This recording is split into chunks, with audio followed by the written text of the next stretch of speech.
Hello, dear listener and viewer and people doing neither, and welcome to Bergkamp Wonderland. We are a curly-whirly Wonderland. Old-time listeners, they'll know what that's all about. With me tonight, I have three magnificent guests. First of all, it's our very own Ginger Prince. It's Josh. All right, Treacle.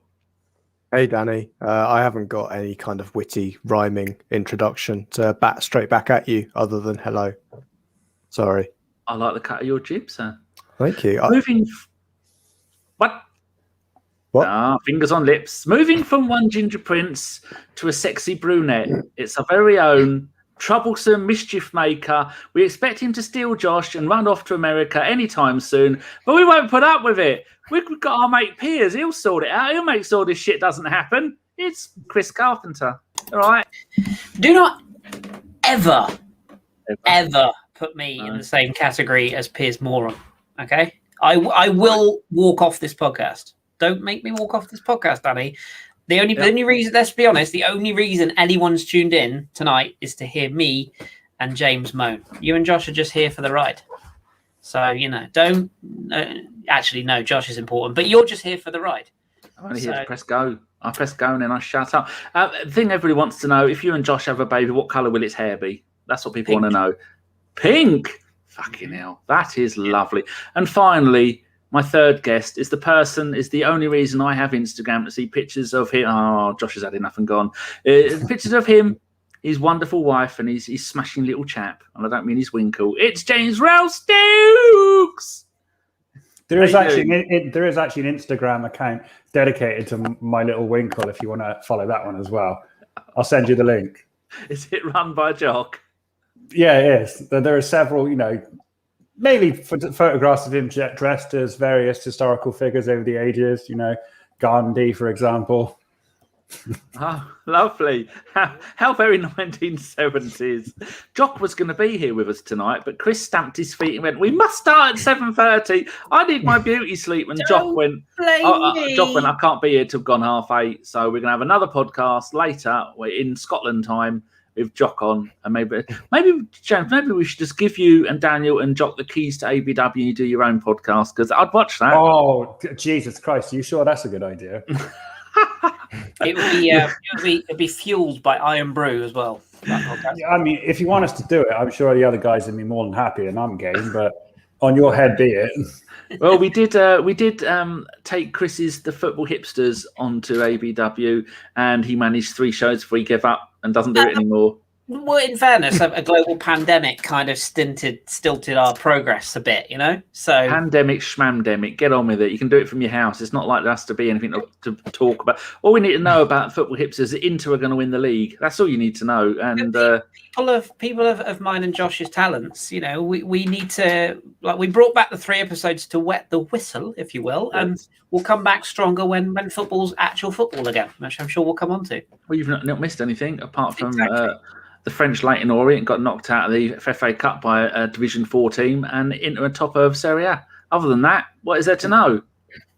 I mean, Crotone won a game at the weekend, but we'll cover that another day, maybe. Oh, don't tell me that's another shit team you follow just because you like to hurt yourself by following stuff that's going to make you sad. Is that your inner emo that makes you follow shit teams? No, they're just a team that have lost 19 out of 26 this season, so when they win, it's kind of a bit weird. Have they lost more than... Oh, God, there's a play on words for the team bottom of the French league. What are they called? Play on words? Yeah, what's the team bottom of the league? Oh, who are they? Nîmes at the moment. No, they're not. Do you mean Toulouse? Huh? Do you mean Toulouse? That's it, Toulouse, because they lose. Toulouse haven't they? What? Toulouse are in Ligue 2. Yeah, he says, duh, like a dirty pig. My good God, do your research, man. So last season they did get relegated then, because I wasn't sure whether they were going to relegate them, because Toulouse do lose Toulouse a lot. Oh, look at that, 4 minutes and 32. Dijon are currently. Oh, I've heard they're mustard. There you go. I mean, I could just set them up. Have they got any goalkeepers they don't want that we can possibly have, and then go, oh, fucking hell, he's shit? Several.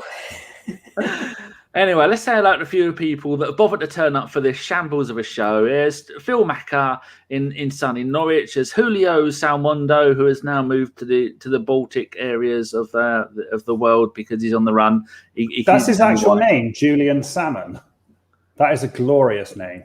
It is, but we call him Salmondo because Josh once read it as Salmondo. So we pretend that he's South American. He's not. He's. I think he lives near Chris or Norwich or neither or somewhere. He probably lives in one of your spare rooms, Mr. Stokes. We've got J Rob. That's two of our members. They pay money for that and they get nothing for it. Isn't that good? They pay money for the privilege of being a member of your clique. Yeah. I think they pay 99p a month. And YouTube has just sent us an email saying, soon we will be taking 24% of all the earnings you make from YouTube. I thought, well, that's good. We average about 75p per show. So you'll be getting high rollers. Yes. You could have at least made it easy for yourself, Danny, and said we make £1 a show. Yeah, and then they'd have taken 24% minus 6 to the power of 3. They'd be taking £4.50 for every pound we earn. Yeah, I think that's correct. Phil Macker says the pirate looks naked without an 80s bandana. Yeah, sorry, I did my hair today, so sorry about that. It does look very svelte and silky. It needs a cut, mate. I'm getting a bit out of control here. You can't see on account of the headset, but around the sides of mine, I cut it myself, and I look like some sort of Peaky Blinders throwback. It's awful. I can sort of see the fade actually in the side. Yeah, you can see it around here where I tried to do it myself, and let's say I don't have any natural talent when it comes to hairdressing. It's like you got so far and then went, this ain't going to work, is it? And just went, I was like, fuck it, it'll do. Yeah, that's what happened to Dani about 14 years ago. And results speak for themselves, really. It's not good. BX Gunner 81 is there. Just saw Lowe stepping down from Germany. Did he? That's a great picture, by the way. BX Lowe. That's a wonderful picture there. Bogey-picking hipster. Look at him with his shit hair. Jimmy H is there. Loki is there. I know where he lives, just north of me somewhere. Phil Macker loves the Iron Brew, but I don't do ginger. I have some standards. Don't talk about our royals like that. Archie is there. Anybody cares about that? That's madness. Moshin Ali in Pakistan. You, sir, took me 5 minutes of my day today because the site I use to find out where you can see it, because when I do the preview show, which I've just written, we'll be doing it later tonight with Ryan, I do, and if you're a listener, where can you see it? And so Moshin said, I'm in Pakistan. They didn't have it. So I had to go and Google Olympiacos, Arsenal, Pakistan, and found out it's one of the channels you've got it on there. So you're in it this week, Moshin. J-Rob, you've already had something. Archie's there. Matt Roberts, who did one of the previous preview shows, is there. Formerly knows Jimmy H and Phil Macker. Getting a bit Bill Bailey on top. Is that to me or Chris? Neither. Me. Both are relevant. I think it's probably me. I'll take it. I dream of being as funny as that man. Right, so the first thing we're going to talk about is the Burnley game. As Josh did the Burnley show with John, and it was a very fine show, how you managed to get 1 hour and 8 minutes out of that. I listened to the first 20 minutes and the last 10 minutes and then give up. So I'm glad to see that we were that enthralling, that you managed to, get through half an hour of an hour show. Yeah, but you lied. You said Calum Chambers was coming on and he wasn't. You followed the listeners of Googly, and now they're all expecting Calum Chambers. I said Calum Chambers was coming on this show. We did try. We did try and find. We went through the phone. His agent, and his agent wanted £6 million or whatever the number was that Aaron Ramsey's agent told him that Aaron Ramsey wanted for coming on here. Sad times. James, did you see the game? Yes. Right. What was your thoughts on the game? We'll do a couple of minutes each on this because I still haven't seen it. It's terrible, isn't it? It's a whole smorgasbord of emotions. A, in patches, the team played well. B, whichever way you cut it, Xhaka did something fucking stupid. But you can't. I don't personally blame him for the result. I mean, blaming him for the result is no different than saying it was Pepe's fault because he missed an open goal. No one player is responsible for the team drawing the game. He's responsible for the goal, but we had enough chances to win it. It's just I don't know. I mean, my overwhelming emotion from watching it is one of that you're not surprised, are you? Somehow Arsenal conspire to do something bloody stupid, don't they? Or somehow be underwhelming in the face of a game that you should ordinarily win quite comfortably. But at the same time, there's no point getting too mad about it, is there? I mean, a draw away from home at Burnley is not the worst result you're going to ever put on the board. So I don't know. I was just all a bit after I'd watched it, it's like, we should have won, but we didn't. I'm not surprised. The way this season's been going, that exact performance will happen again. And as long as it doesn't happen on Thursday or against Spurs, I'm not too bothered by it, to be honest. So I've only seen the goal because I was watching the Gooners pod, and they were a bit cheeky and they played the video of it. So it looked like the ball came in from the right-hand side, and then someone passed it, and then one of our defenders passed it back to Leno. Then Leno went, oh, what do I do? And Leno quickly gave it to Xhaka, and Xhaka went, oh, what do you want me to do with it? And then Xhaka tried to clear it, hit a player, and then went in past... went in off his chest, didn't it, or something like that? Have I got that right? Yeah, you just. I mean, when I first saw it, I was very much firmly entrenched in the camp that Leno shouldn't have given it in there, and maybe a small percentage of me still believes that, but a higher percentage of me now believes that you got to hold Xhaka responsible for it, and that's the problem you have with him. He's good, but he'll do that.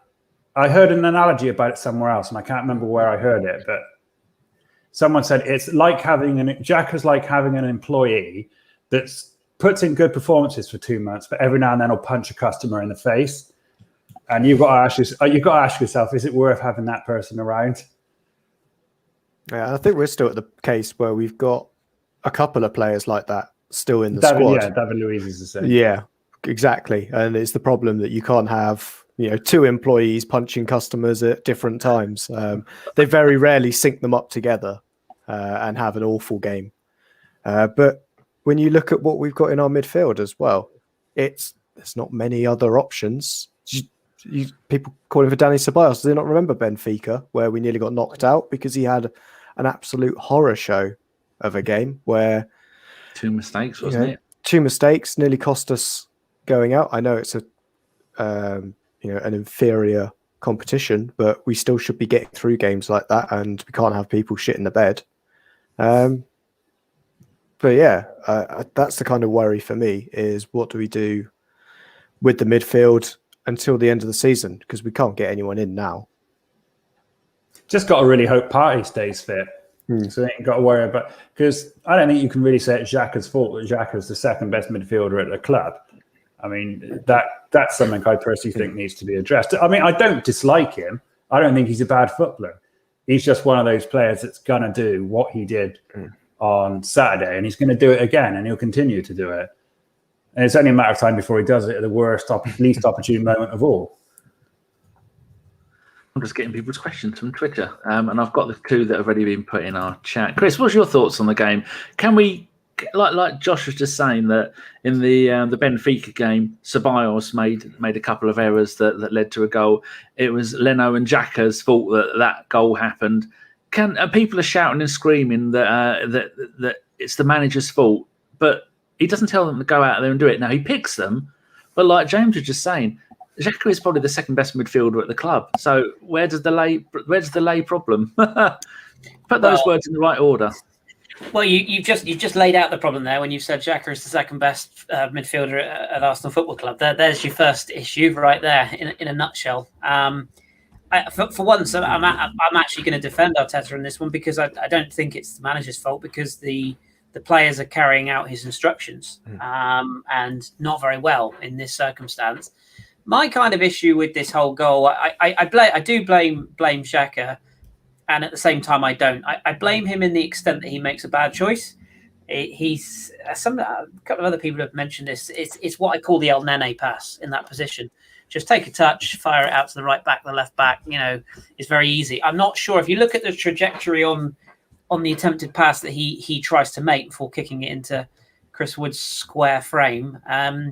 It doesn't look to me like he really knows where that pass is going. It's almost just like a kind of a whip of the leg and hope for the best that it ends up with one of our players. There doesn't seem to be any thought about where he's trying to play it. two things that really bother me about Xhaka is that he's not good enough to play under pressure. He's just not. He's not mobile enough. He's not quick enough. You look at our goal in particular. It's made by Thomas Partey's body shape, his movement, and his ability to pass, receive a pass, and go again. Xhaka doesn't do that. Xhaka receives it square on, and he receives it in areas. If you give him time on the ball and you give him an angle to hit, a long distance pass, he's very good at that. Absolutely, no doubt.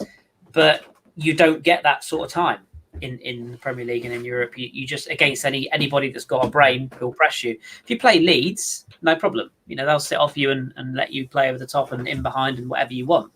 But when you play a team like Burnley, they're going to be in your face, and their game plan was spot on, and that forced the Xhaka mistake. The other issue I probably have with Granit and a couple of other players is that they're not getting rested, and that's probably one that I will label at Arteta a bit in this one, because he's an ever present, and that mistake to me came across as a player who's tired, a player who's mentally fatigued, who 6-7 weeks ago with a fresh mind and a fresh body probably doesn't take a touch.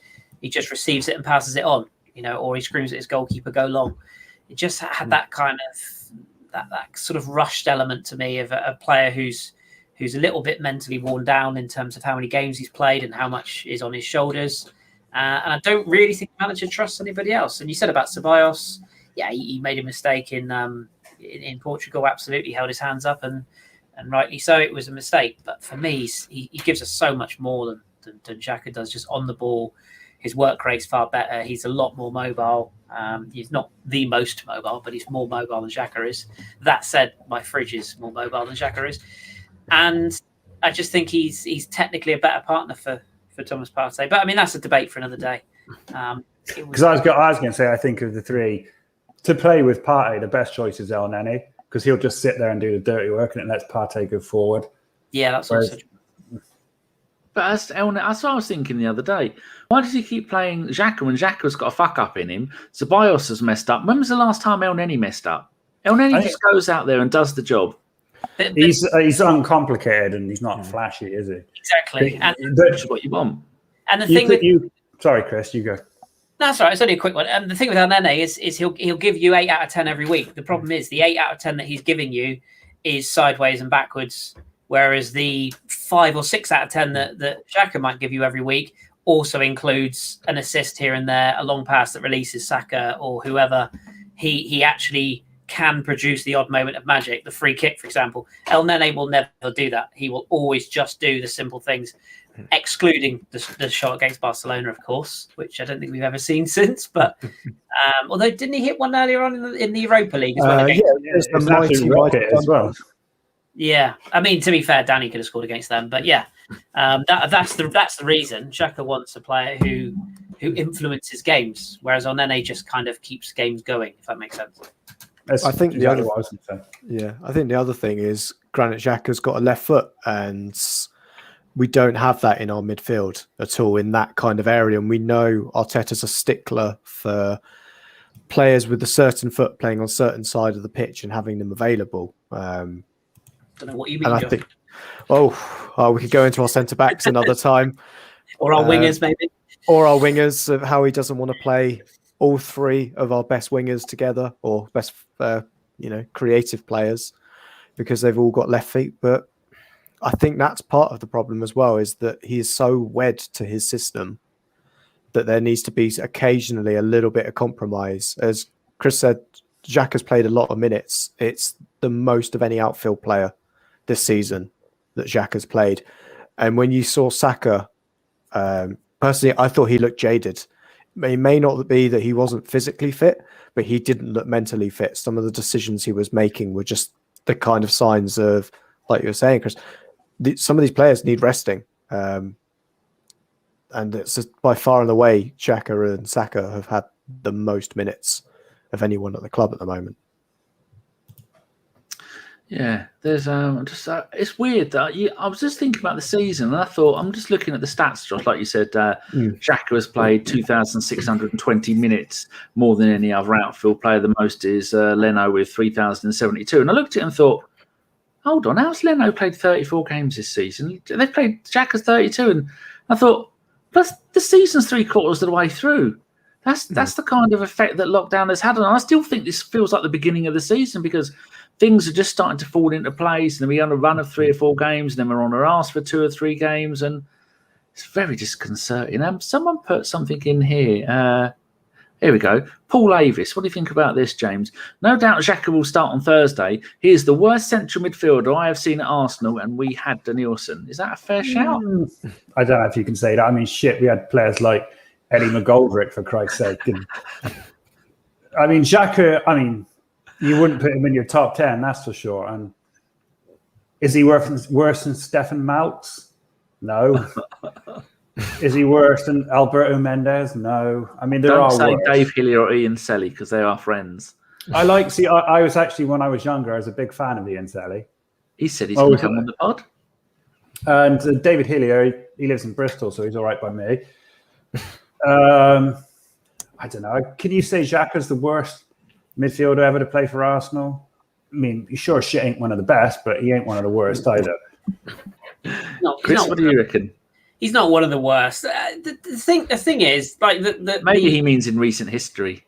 In recent years. I still think the worst is reaching, but I take his point. I think the larger point that we're making here is that if we're going to move forwards, which at the moment feels like the longest process in the history of the sport, but if we are going to move forwards, we have to be glacier.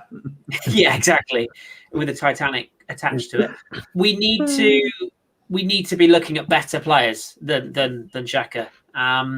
It's a real shame that the likes of Guendouzi and Torreira are not around at the moment. I mean, it's a shame, obviously, that Guendouzi is sort of the way he is, shall we say. We'll see what happens there. Can I say what he is, which is a massive prick?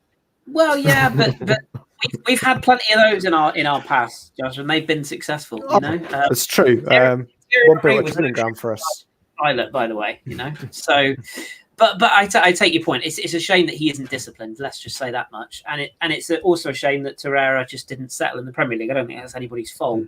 But that type of player, I think, would lift our levels in that central midfield area. And the problem that I have with Xhaka is, and this is a bit thumb to the nose, he's just not an Arsenal player. Do you know what I mean? He's not a player that you look at and associate with the style of play that we as Arsenal fans want to watch. And it's kind of like how, like West Ham fans have this West Ham way thing.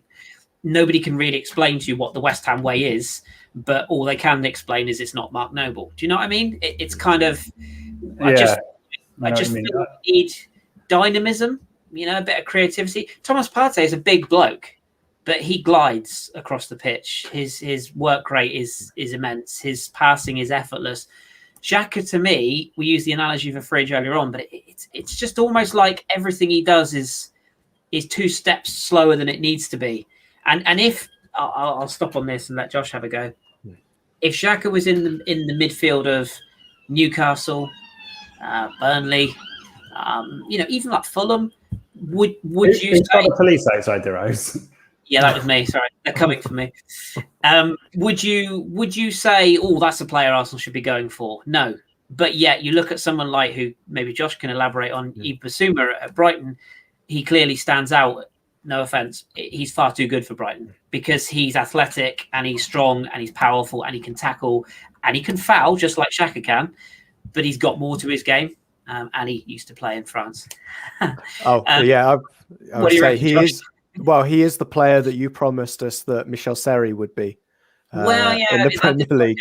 Yeah, that didn't work out. And I think that's the thing with, as you kind of say, if Xhaka was sitting in the right kind of squad that plays him, and that is a thing, that he doesn't seem like an Arsenal player. And the first thing I thought was actually his mentality, was because, for the last kind of back end of the Wenger era, everybody was described as, we were just a team full of, son-in-laws. It was just, everybody was very nice, very polite. And then we got this guy, Xhaka, came in. And you know what? He was gruff. He was aggressive. He wasn't great in a tackle, but you know what? He'd leave something in on a man, and he was there for his teammates. So very aggressive, very quick to get to the referee. And it does seem like, although he has settled with us because he has got a great technique, he doesn't have that kind of Arsenal technique of being able to hold on to the ball, switch it between his feet very quickly and then release it. But he does have everything that I think at the time we needed. You're looking back at that kind of Wenger side, we needed some steel in that midfield. And Wenger wasn't going to go for an out-and-out destroyer. He'd already turned his nose up N'Golo Kante at that point and said he wasn't the player for us because he wasn't good enough with the ball at his feet. So went with someone like Xhaka. I know it's ironic, but if you looked at N'Golo Kante back then, the guy was basically just a middle distance athlete who'd go around tackling people and then give it to a more talented player to do something with it. Granit Xhaka is a difficult one. He's coming up to 28 now. He should be at his peak of his powers. I mean, he's 29. He could be.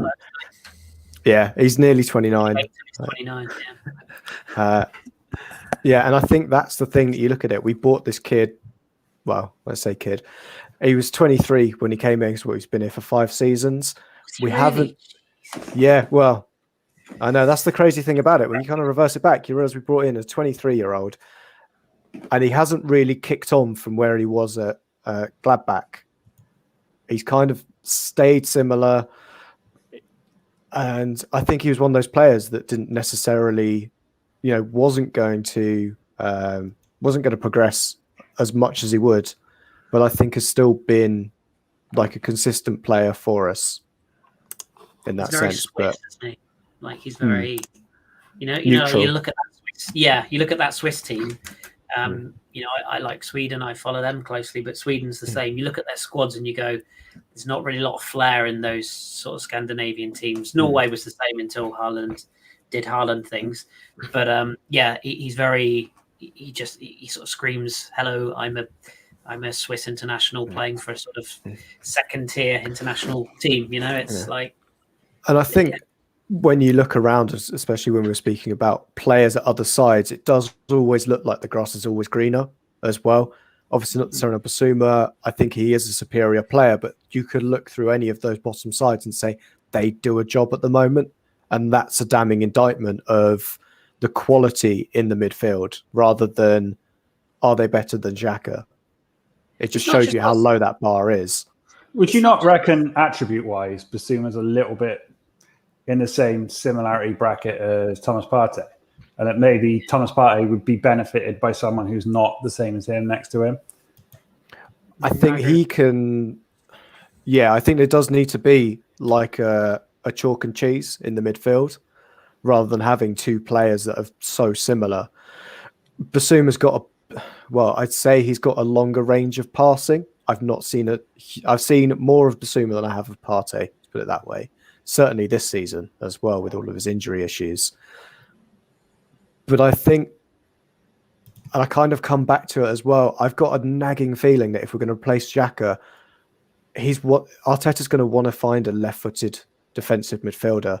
And for the life of me, I can't think of one off the top of my head that immediately comes to mind.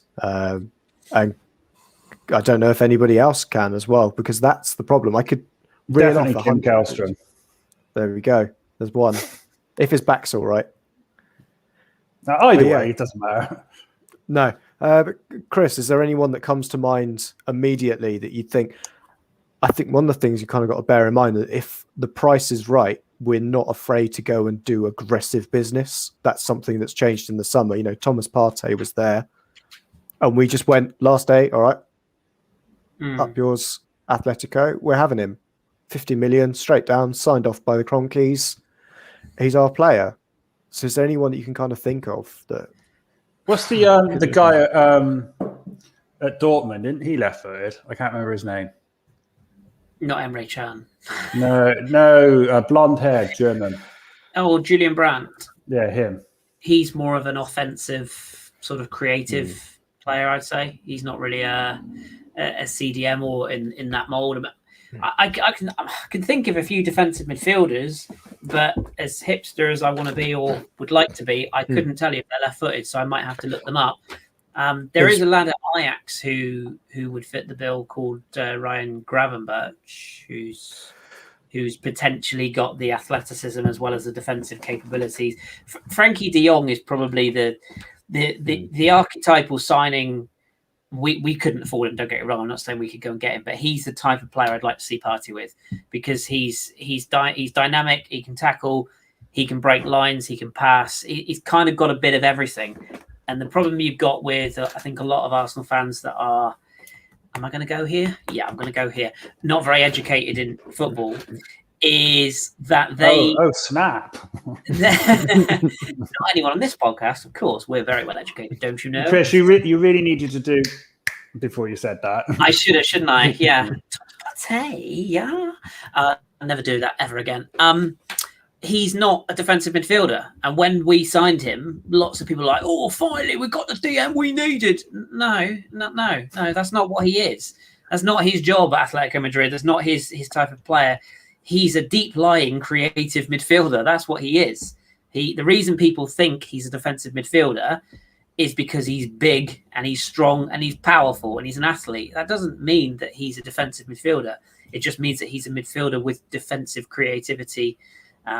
With defensive attributes and creativity. But like Josh said, you need a player that's going to allow Partey to thrive, and you need a player. I mean, I'm going to go here. You need kind of a better version than Francis Coquelin, a player who's just going to, go around doing his business, crunching a few people, and doing a bit more. Again, I'm not saying Coquelin because you've got Xhaka, so there's not a lot of difference there. But you need somebody more dynamic who can just fill in and cover the ground that Xhaka can't. Realistically, I think Bissouma is probably the best bet. Yeah. But the one we missed was Etienne Capoue, really, I think. Because and he's not lit the world alight for Everton, but we would have got him out of Watford for about 17 quid and a half. You mean Decore? Sorry, Decore. Who did I say? Capoue. Sorry, Decore. Yeah, that's the other Watford midfielder, isn't it? Yeah, Capoue is a bit old now, but yeah, Decore. Just because I think he again had all the right characteristics. Would he have kicked on? Debatable. Like Size put in the chat, like Torreira. And there was a period where we looked at Torreira and went, "We've got one," but he just. I still. It's a shame you didn't settle, because I still quite rate Torreira. I think Torreira is a decent footballer. He's a good player. He's not even getting games at Atletico. He didn't play against Real Madrid at the weekend. He maybe comes on. I think the best he's had is come on at halftime. He usually gets the last 15, 20 minutes. They don't want him. They don't rate him. He seems to have dropped off a cliff, don't they? Yeah, Atletico Madrid are top of La Liga. They're no mugs. I mean, he's not just going to walk into that team. I mean, they've got good players in midfield. It's just it didn't work for us. I think he'll end up in Italy again. That's where he played his best football, and that's probably where he'll go back in the summer. But and Italy's probably, again, if you're looking for a defensive, disciplined holding midfielder, maybe Italy is your market, because there's plenty of man. What is going on outside your head? Truly, it's all going on here. He's taken over from Steve, because Steve in Poland, when he used to live right near the fire station, and he used to go, "Them bloody Poles having indoor barbecues again." All the time we hear the fire engines going off. So I think Steve's had to take up that mantle. I think we've yabbered on about this long enough, haven't we? Anyone got any? So are we? Can we all see Xhaka at the club next season? Start with Chris, Josh, then James. Can I see him at the club next season? Yeah. Yes, I can, because Arteta really rates him. If you're asking me, do I want to see him at the club next season? The answer is a massive firm no. I haven't wanted him at the club for the last whatever it is, 7 years we've had him. So no, Josh? I don't. I would say it's similar to Chris as well. Is I expect him to be here next season, but what I also expect us to do is get an upgrade above him. Whether or not he then chooses to stay when his minutes are then lower is the other matter. Obviously, in the wide world of us playing little football manager, especially as now it's come to the Xbox Game Pass, I can get it for free. I'm getting rid of players left, right, and centre, and not really thinking about the consequences of trying to get someone in to replace them. And I think there's plenty in our midfield that I try and get rid of immediately. But there's something like, Ceballos. That's a player that we need to. I wouldn't bring in. I wouldn't continue to have. And the same with Xhaka. Then you've got the question of what's going on with El Neni. and we're so lightweight in that place at the moment that I think that's another problem that we just need to look at in general, that we're going to have some growing pains in our midfield because we're not going to be able to change our midfield overnight. Mr. Stokes? Pretty much agree with what Josh said. I can't Don't say that. He gets important if you say things like that. I can see him. I think he'll be there next season. I think if they've got any, desire to improve, they will, as Josh said, bring someone in who starts up in a pecking order higher than Xhaka. Be interesting because I think we'll lose Ceballos. I don't think they'll make that permanent. I wouldn't be surprised if we lose Maitland-Niles and Willock as well. So we've got to bring someone in. But Debbie's had enough, James. Fuck, Xhaka. When will it end? Can we get a midfielder who can actually run it? I mean, he's not a fucking, just a corpse with no arms and legs that sort of listlessly floats around midfield, is it? The only exciting thing about Xhaka would be when he'd have a shot from the halfway line 2 or 3 times a game. Even that has been taken out of his game. You know why? It's because there's no fans for us to shout, shoot at him. Now they just shout, shoot him. You know what's going to happen? He's going to have a couple of absolute storming games now, like he usually does. After he's done something fucking moronic, then he's good for a couple of games. It's almost like he just builds up and he builds up and he builds up and then he does something fucking stupid. It'll go right down again. If he was a squad player, I don't think any of us would have too much of an issue. It's the fact that he seems to be key to our central midfield, which is very worrying. And let's not forget as well the fully robust, injury-free Atletico Madrid Thomas Partey has joined Arsenal and is now basically a walking stretcher. So, we can fully expect him to be out for several months again when he ruptures his eyeball socket falling over the turf at White Hart Lane or something. Do you know what I mean? You would like to think there's people at the club who look at the situation and you think, right, on our short list for things we want to do in the summer, we've got upgrade on central midfield as number 1. You'd like to think that, wouldn't you? Yeah. You'd also like to think that they've got a lot of other business to do as well. But yeah, you're right. Yeah. Yeah, new goalkeeper, new defender, new left back, new striker. Probably new left. That's what we do. New left back, don't we? Yeah. Right, let's now we've done that to death. We spent 37 minutes talking about something we don't want to talk about, which is pretty good for us. Josh, VAR. What was the gist of what you and John said at the weekend? I heard you talking about it a little bit, and you were kind of lost the will to live with just how shit it is and the handball and. Go on. I can't even remember what I said. Did I say they were all corrupt, or was that the last show that I said? I think you said every week, and I think you're right every week. Okay. Well, they're still corrupt. That's not changed. And I just can't wait for us to go back and play Europa League games because there it's done properly. You don't even notice it. It's just been gone. That's it. Decisions are made so quickly you don't even notice them. And that continually kind of shouts the thing that the technology, the system, that's not the problem. Everybody and their dog knew that that was a handball when we saw it, but not given.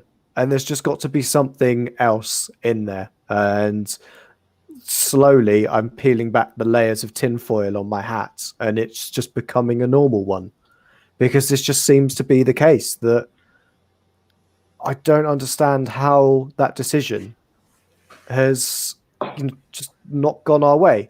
And I know we can go, oh, we shouldn't need these decisions to, get us past Burnley. But you know what? It would be a darn sight easier if we did get them. Because this isn't just something, oh, we were robbed, it was a 50-50 call. This was a blatant error of judgment, and it's cost us. I know a penalty isn't necessarily a guaranteed goal, but it's close as much to it with the players that we've got on the field. Aubameyang takes a great penalty. Lacazette was chief penalty taker for Lyon. Pepe, chief penalty taker for Lille. We've got guys that can take a good penalty. So we could have won that game if the decision went our way. And I think that's the thing that annoys us and annoys me anyway. And just the dehumanizing of VAR across the kind of media, it's just what makes it even more infuriating. That's going, oh, it's the robot's fault. And you're like, well, what? This doesn't, no, VAR is a person. Call out that referee, call out the person that's making that decision, and make sure that they're held to account. Otherwise, they're just going to have a problem like, oh, they picked up an injury and now they can't play this game, even though they were absolutely fine at the time. Naming no names, John Moss. But I don't know what everybody else's thoughts are, because I think it's like I get my own 10-minute segment every podcast just to moan about it. And to be honest, I'm kind of bored. I might just put a tape recorder on next time and just go for a piss. Chris, go on. A bit on VAR. Is there anything we can do about it, or we just have to put up with it? Because someone had a really good analogy the other day that I agreed with, that now I've completely forgot. But when they score, you don't celebrate. You just look at it and go, well, is that going to be ruled off anytime in the next 3 or 4 minutes? That could be ruled no longer a goal. And then you think, well, for me, it's killing football. Would scrapping it sort it out, or can they adjust it? Well, no, because, I mean, I would never have brought it in full stop for the record. I was always, I mean, I know we're a bit old school, Dani, but yeah, of course you get angry when something goes against you. But do you know what? I actually prefer the days where something went against us because the referee was just shit, and you could stand in a pub or, you know, chat on podcasts or whatever and say, oh, we were done there. And then you get one that goes in off of Aubameyang's arse the next week and you go, oh, we got one back there. And, you know, the old analogy of, well, it evens itself out over the season. Let's not get it twisted. That's bullshit. That's just factually incorrect. But in your mind, it kind of does marry up, because eventually when you look back at the season, you do kind of go, well, we kind of got one there. We kind of got. When you're seeing decisions like the Fulham-Tottenham game, for example, where, you know, Fulham are denied just a legitimate goal with the most idiotic decision you've ever seen. And yet what happens in our game, which it's like Josh said, there's not even a debate for me. The first one, fine. I can sort of see how, you know, I still think he's making himself bigger, but I can sort of see how that would go. The second one is just so blatant. And like many other podcasts have said this week, and you know, pundits with brains, so that excludes Jamie Redknapp, have said this week, how did it not even get looked at by VAR? Or how was the suggestion not made to the referee to go and look at it? You know, it's not just that the referee has made a mistake and ruled it out. It's the fact that someone else who's actually watching the same pictures that we're watching, we get the same replays that they get, is looking at that and going, nah, that's fine. That's the problem. It's not. It's like Josh said. It's not the system. It's the implementation of the system. My God, Porto just scored at Juve. That's a turn up. You know, that's the issue here. You know, it's the people that are doing it. Our referees are not good enough. They haven't been good enough since the days of, Dani will remember the name David Ellery. You know, we haven't had good referees. Do you remember Uriah Rennie as well, the kickboxing model? You wouldn't muck around with him. No, you wouldn't. But, you know, our referees are not good. And I'm a firm believer that we should be getting referees in from abroad. I think we should have, you know, more referees from lower leagues promoted, not just. When I was doing writing my preview show, Olympiacos lost one game this season in the league. The referee was Scottish. Well, yeah, because other countries. I didn't know they did that. Yeah, there's the referees that go abroad. There's, I think, in the Maltese Premier, there's 2 referees from different countries. I mean, it's one of those things that we're just so far behind the power curve, and we just don't adapt our game. And it's not to say that refereeing is perfect in other countries. It's not. There are awful decisions given all around the world. But like Josh said, watch the Europa League, watch the Champions League. You know, the decision is made, bang, it's done. The goal was last night, Leeds' goal. Very, very fractional decision, but he was offside.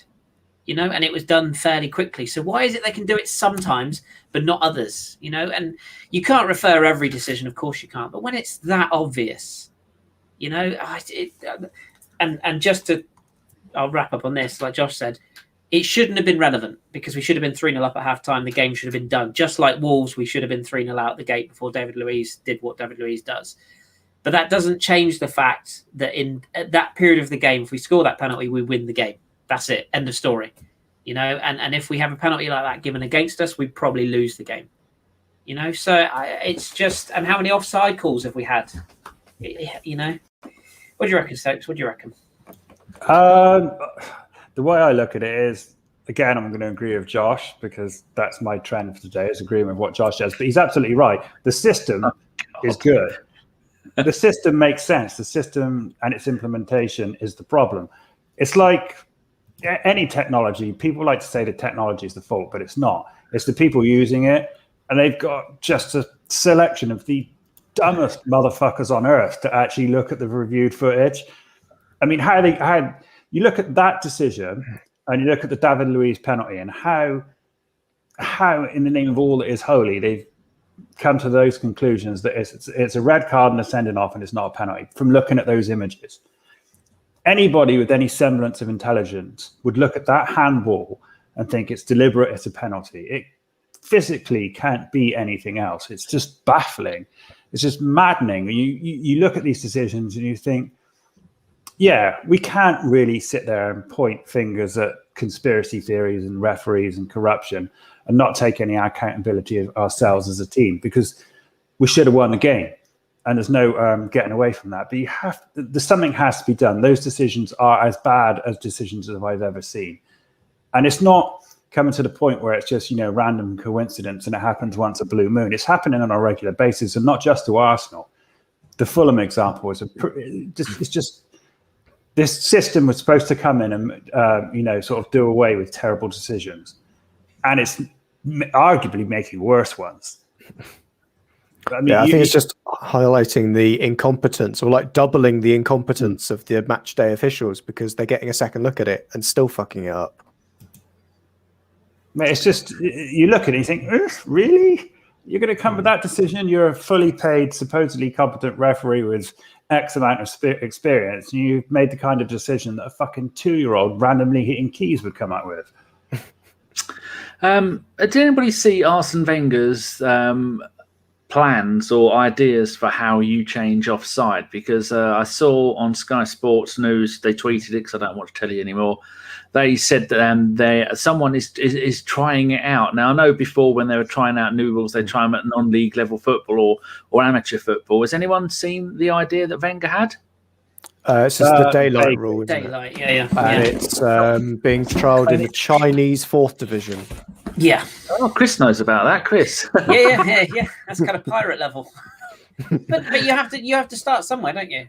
I mean, not with China, you don't. The last year's champions of China folded. It doesn't surprise me. The company who owned Inter Milan, they folded. They got rid of all their players and said, we can't carry on. We're going to concentrate on what we're good at, making stuff. And then another one of the Chinese Premier League teams, or whatever the name of their league is, they folded. And for the new season, the Chinese FA have said, all you teams that were named after companies, you have to take that company name. You know, like TNT was Total Network Solutions in Wales, name of the team. Yeah. They bought.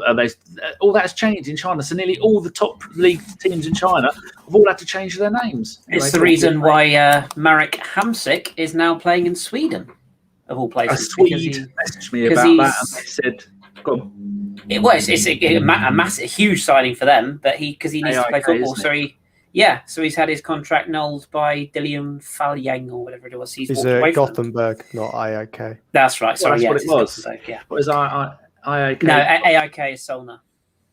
Fuck them losers. Who've just released the most sexy kit ever known to man, by the way. Look it up. But yeah. Black and yellow, isn't it?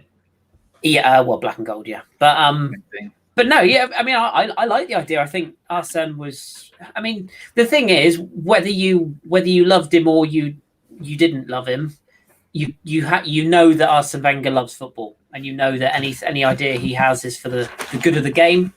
And you know it's going to be all about more goals being scored than defensive actions.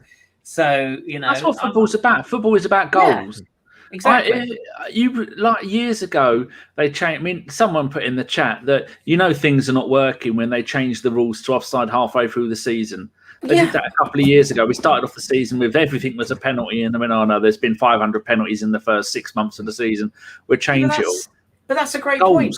That's what we want. We're watching, and Josh knows how I feel about this tag. We're apparently watching the best league in the world at the moment in the Premier League, the best league in the world, that changed the handball rule mid-season. Best league in the world. That's the equivalent to like a high-rise Apple employee walking into Apple on Monday morning and going, "Fuck it, lads, let's make Microsoft." Like what? You're not going to start. You're not going to start going and tell me French Ligue 1 is the best league in the world, are you? I was going to say, didn't they change their handball rule a couple of years ago mid-season because of all the penalties that were given? I'm not saying the French league is the best league in the world. It's the most enjoyable, and it's the only top 5 league in Europe that actually has a title race. But I digress. But all I'm saying is the Premier League markets itself. Say that when you're pissed. As the best league in the world, and yet we've had to change the handball rule halfway through a season. And now we're all debating the offside rule again. Like what? I mean, did we ask yourself this? Did we moan about decisions, and not just Arsenal fans? I mean, football fans in general. Was there more debate in the VAR era, or was there more debate, with the hostility and the upset and the pissed off element when we just debated it in the pub and went, he was offside, and then our mate goes, no, he bloody wasn't. And ball, no, it wasn't. Just for the sake of being controversial, I reckon it's the 5th, by the way. Do you reckon? The French league, yeah, the 5th best in the world. Well, that's the reason that you only come on here once a year. So. But no, all the leagues have got their faults. But I just think for a league that markets itself as the best around, you can't change a league halfway through. I mean, this is also the same league that Aston Villa stayed up off the basis of our technology not working, and that same team, Sheffield United, who were sinned against, if you like, are now going to be in the Championship next year, and that's just been casually blown under the carpet. To the immense credit of Chris Wilder, by the way, who's never once moaned. He's never once gone back to that and said, actually, this fucking league is corrupt. Because I would be right now. I'll tell you that for nothing. It's not like Sheffield United to poke corruption allegations at the Premier League if relegation's on the line. Never seen that before.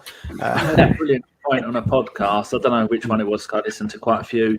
And they said Arteta didn't even argue with the FA. You should come out after the game and go, VAR isn't working. The FAs aren't doing it properly. The referees aren't doing their job. Get the fine. And then when you get the fine, you say, we're doubling the fine and we're giving it to Guide Dog charity or charity for the blind. And I don't know what, it might have been the Tuesday Club. It might have been Mike and Andy. I don't know which it was, but that would be brilliant. Just do it all the time because something needs to be done about it. But, Chris, are other leagues in the world having these problems?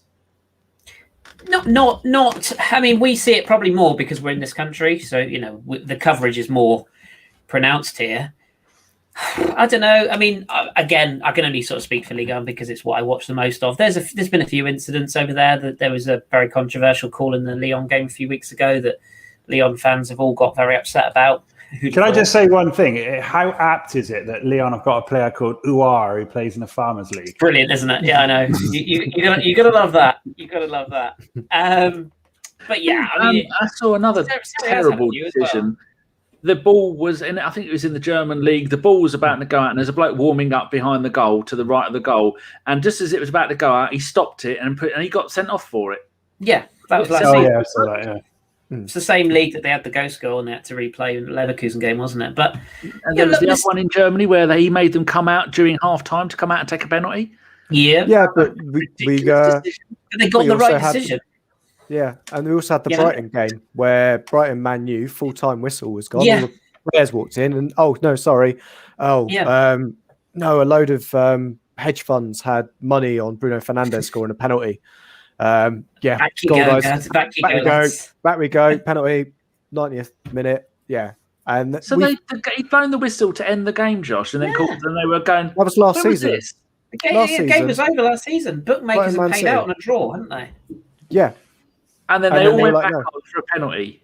Yeah, they were all shaking hands. They were all sort of walking off. Well, not shaking hands because everyone was pissed off. But the game was done. All the players, like all the stewards, were on, and it was like end of the game. And then they all went, actually, clear off. We've got to take a penalty. Yeah, groundskeeper Willie was in the middle with his rake, raking out all the leaves off the thing. All you clearing want, the seagulls off. all you want is the word we're looking for. Yeah, I guess we could draw a line under it here. Really, we're just looking for consistency. At least at the start of the season, every single thing was a handball. It was ridiculous, like it was genuinely ridiculous. But at least you knew everything was handball. There was no if, buts, or maybes. Like I think La Liga had a rule a few years ago where if the ball struck your arm in the penalty area, it was handball. It didn't matter whether you moved your arm to it, whether you put your arm up. It didn't matter. If the ball struck your arm, that was it. And they realised that was a bit silly because players like Messi and had the gift that he had, just dinged it into people's arms, pen. And until the human race evolves and you can retract your arms like Inspector Gadget, that's never going to work. But there's a difference between listeners won't really get this, but there's a difference between standing like that, and there's a difference between leaning like that, and making yourself in a position to stop a shot. There's a big difference. And who is it? Who's the guy who put his hand out? I forget who it was.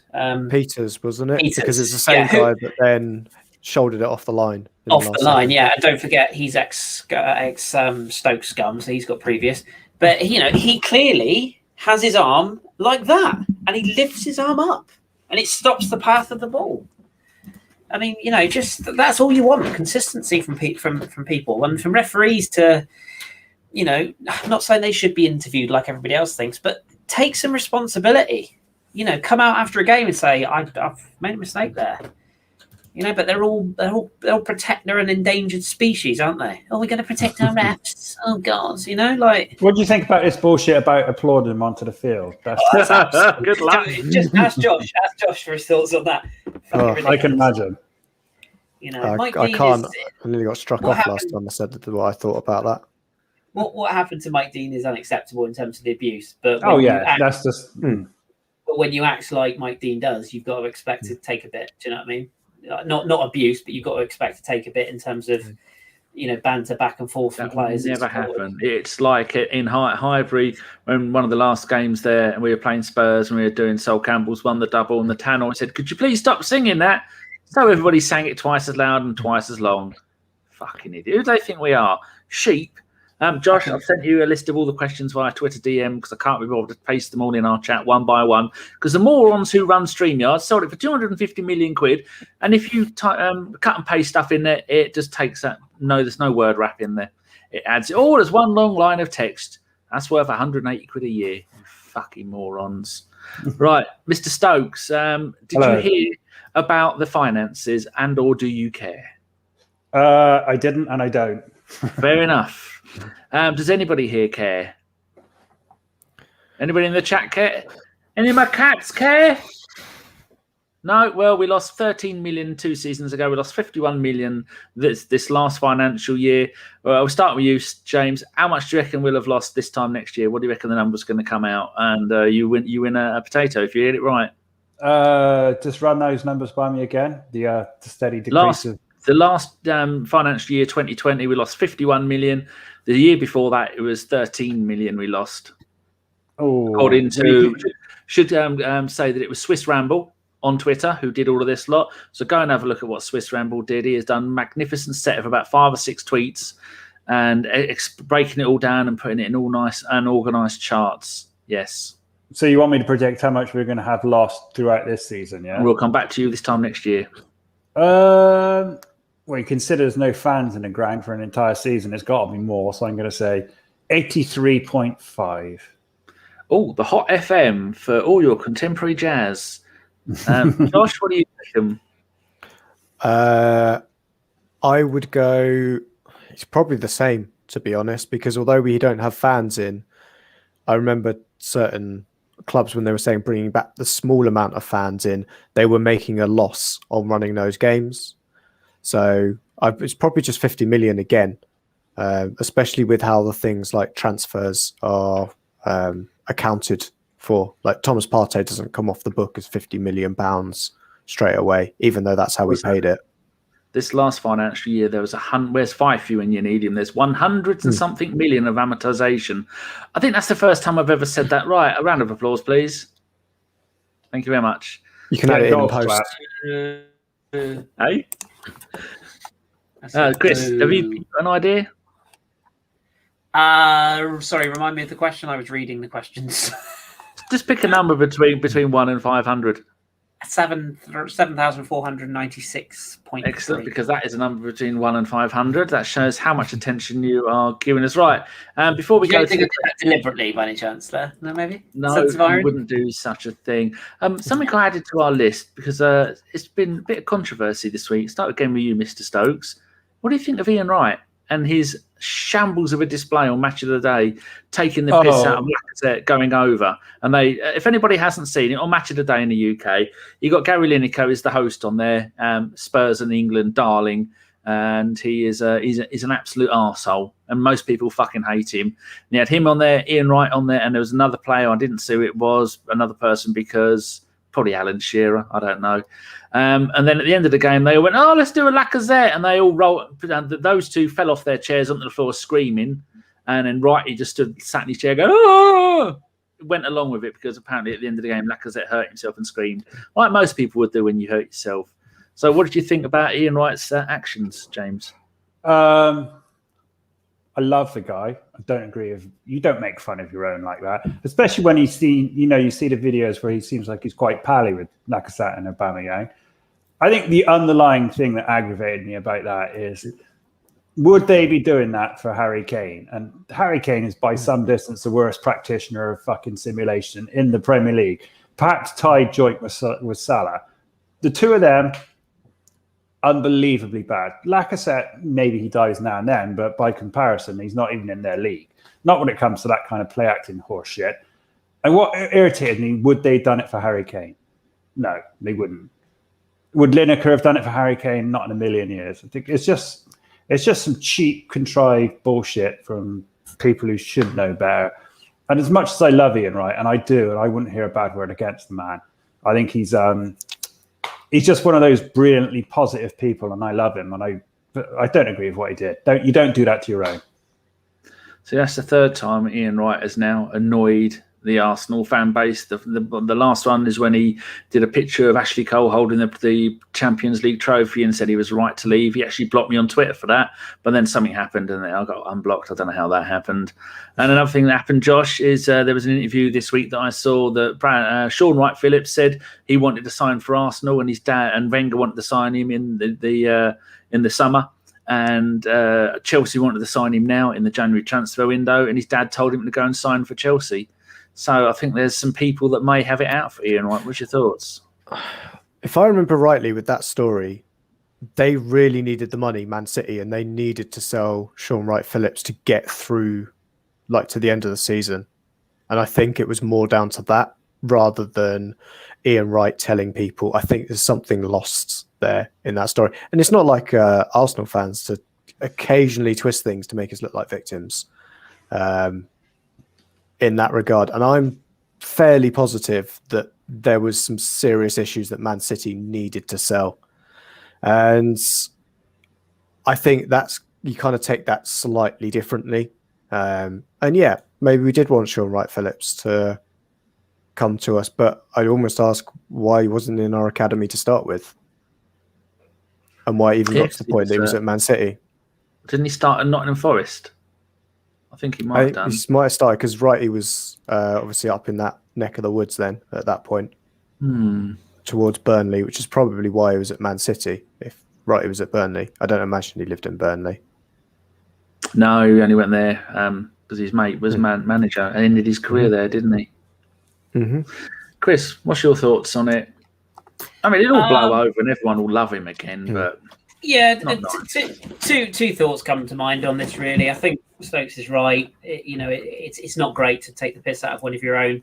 But what I would say to that is people need to remember that Ian Wright is no longer an employee of Arsenal Football Club. He's no longer a player of Arsenal Football Club. He's employed by BBC and the media. He is a media personality now. I'm sure he still loves Arsenal. Don't question that whatsoever. But he's got a job to do. No offence, and this might shock some people. If Tottenham Hotspur ring me tomorrow and say, we'd like you to take over our social media channel and pay you 70 grand a year, I'm taking the job and I'm going to act like the biggest Spurs fan you've ever seen, because it's a living and it's a livelihood. And that's what it is to him, right? He's a family man and, sometimes he's going to do some things that might upset a few Arsenal fans, just like Jamie Carragher might say something that upsets Liverpool fans, or Gary Neville might say something that's Man United fans. It's their You job. but my point is, you can understand he's more in his right to be to criticise the way the team plays, the way the team's run, what he's do. As a pundit, more than fair for him to criticise them, but to make fun of one of our players, he doesn't have to do that.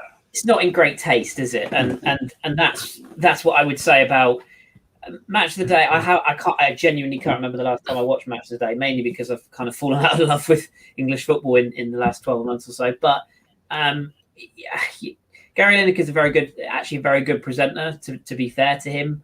But I do sometimes wonder if he's sort of almost trying to James Richardson it up a bit too much. I think he's sort of trying to be a bit funnier than he really is. You know, he was a very vanilla footballer, and he's very good at presenting, but he doesn't scream charisma to me. And I wonder if it's a little bit of playing up to the cameras. The only thing I would say is it was a bit embarrassing from Lacazette. You know, I love him to bits, as you know. Bit embarrassing, but how do we know how cold day in Burnley and all that? It might well have hurt. I think the biggest problem made the point when Martinelli hurt himself during the training, during the warm up, he screamed exactly the same way. Yeah, but the bigger problem is if you don't go over like you've been shot now, you don't get a foul.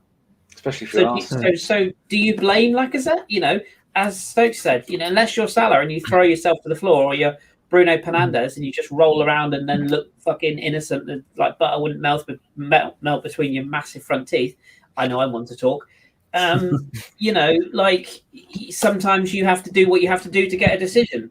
And if Lacazette wins that free kick, which Willian hoofs to the back post and Xhaka puts it in with his left testicle, we're not going to complain, are we? Do you know what I mean? So Lacazette's having to slightly change his game now, isn't he? Because he's getting on a bit.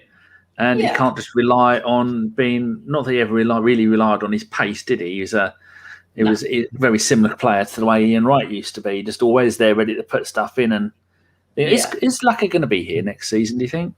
No, I don't think he will. I hope he is, because I think we're absolutely mental to sell him without a replacement lined up, which is so Arsenal, isn't it? I think if someone offers us 25.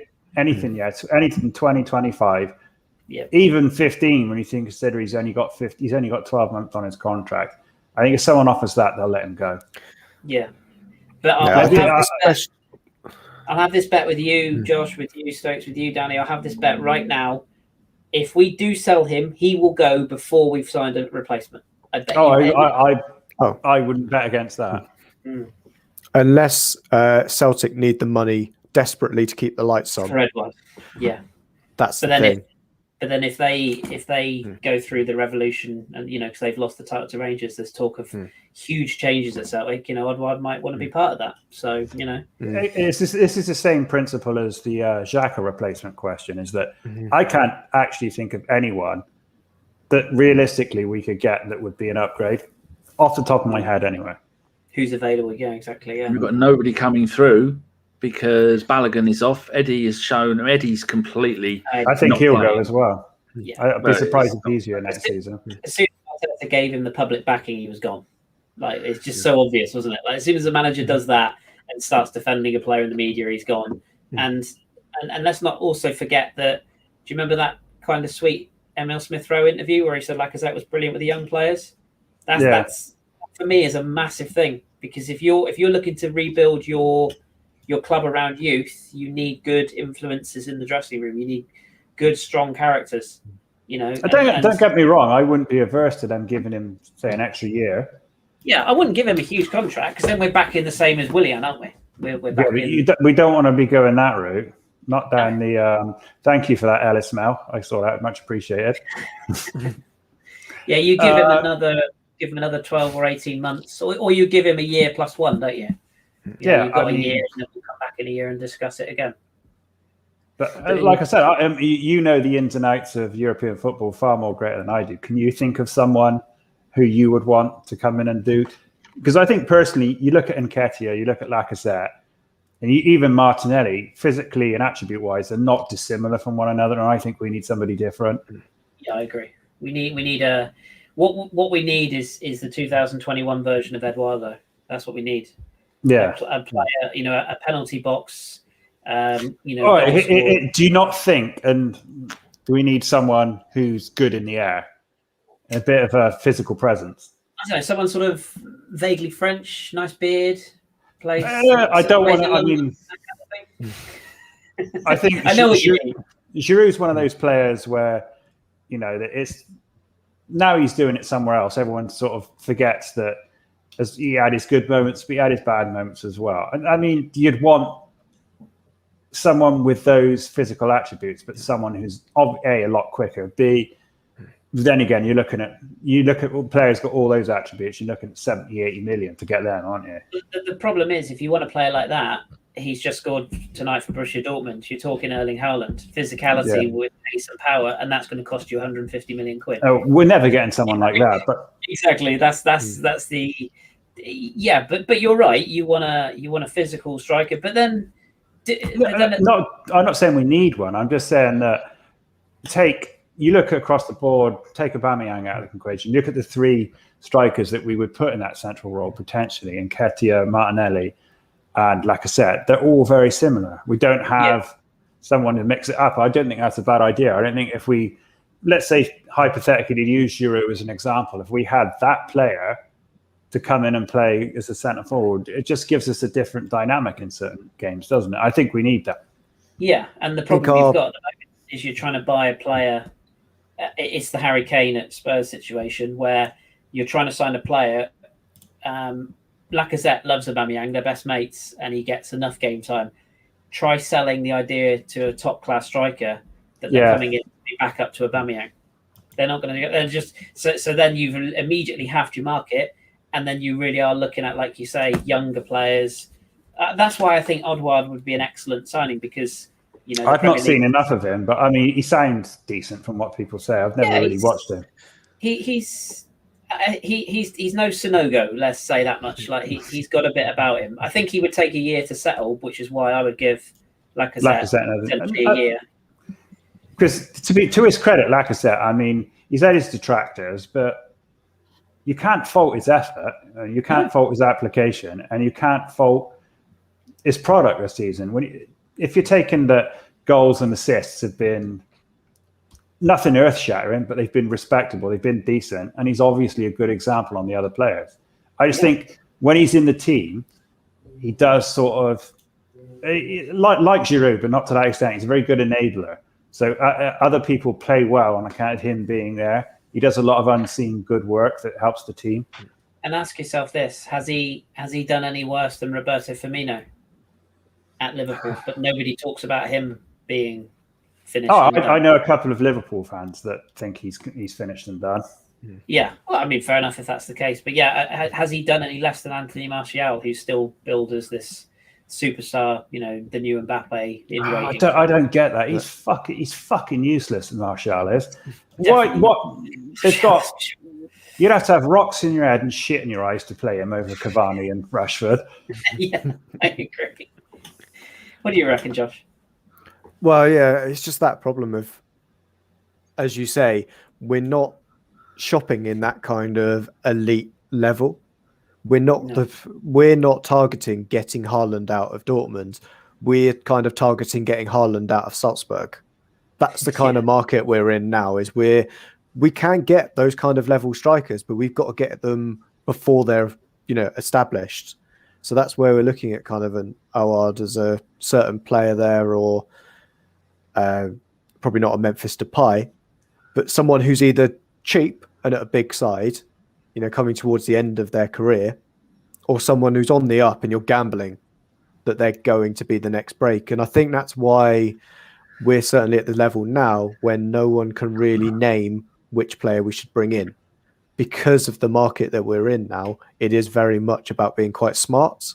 And fortunately, we're $1 billion business with a huge scouting network, and they'll be able to find the right people, because I kind of trust, I hate to use the kind of cliche of we trust the process, but this process currently hasn't done anything for me to say it's not working. Like immediately, it's not shit the bed straight away. You missed the market, by the way. Can I ask you guys a hypothetical question? Yeah. And somebody put it to me. I was speaking to the other day. I'm genuinely curious of what your answer to this would be. if take this season as it's progressed, each game for game, performance-wise goals, keep it exactly the same. Do you think your opinion of the manager would be different if it was Unai Emery that had presided over it and not Arteta? Definitely. Shall I? Do we have to use Unai? Because actually, if you really analyse it, Unai Emery was never a bad coach. He was just a bad fit. That's exactly what I think. I don't think he's not a bad manager. He just wasn't the right manager for Arsenal. He never was. Yeah, and he broke his back. He folded under pressure, and he went away from principles, and he folded. Whereas you can see Arteta is sticking to his principles, but it's just I thought it was interesting because somebody said to me, and if you asked me right now, would I sack Arteta on the basis of this season? I'd say no. But if you asked them on the same question, the same season, and it was Emery in charge, you'd probably say yes, wouldn't you? Yeah, and if you had fans in the ground, those fans would not put up with. Well, not when I say put up with, there would be a lot more unrest at games based upon what we've been churning out this season. And I loved Mikel Arteta as a player and a captain, but he's done some very good things. But there's a lot of things he's swept very carefully under the rug that if he wasn't an ex-Arsenal captain, I don't think we would have given him as an easier ride. To be honest, I think we'd see it as Unai improving on last season. Looking at the performances that we're putting in, that's still an improvement under Emery. And it would be a case of some of us I think we'd have a different argument of in or out. Some people would say, see, look, he can do it. Like Chris was saying, if we kind of, as you say, exactly like for like results, Chris would be there saying, Unai is a good manager. Look, we're not conceding as many and we're getting fucked over in the goals department. Aubameyang's not scoring anymore. Why is that? And I think we'd be less to push that. Sorry. If he won that no, sorry, I didn't mean to talk over you. If he won that Europa League final, because let's be honest, we literally went over there. We whipped our shorts down, we opened our bums and went, please, come fuck us, please. Like, we literally all lined up and just parted our cheeks and let Chelsea fist us. But there's an image. But if we, there you go, boys and girls. If we'd have, there's the explicit tag for you. If we'd have won that final, playing the way we did under Arteta to win the FA Cup, which we all, me included, celebrated. Probably looking back. Yeah, I'm not saying we should have under-celebrated it, but we all probably got a bit carried away, if we're completely honest, with that FA Cup win. If Unai had done the same thing, I don't think that the chorus would have been as strong as it was to get him out. And if he hadn't have been a figure of fun with the whole accent thing, I don't think it would have been. It's funny because it's perception, isn't it? You think his first full season in charge, statistically, is better than Arteta's. Yeah. And probably better organised until it all went a bit wonky. I mean, he was 1-2 games away from getting us in the Champions League.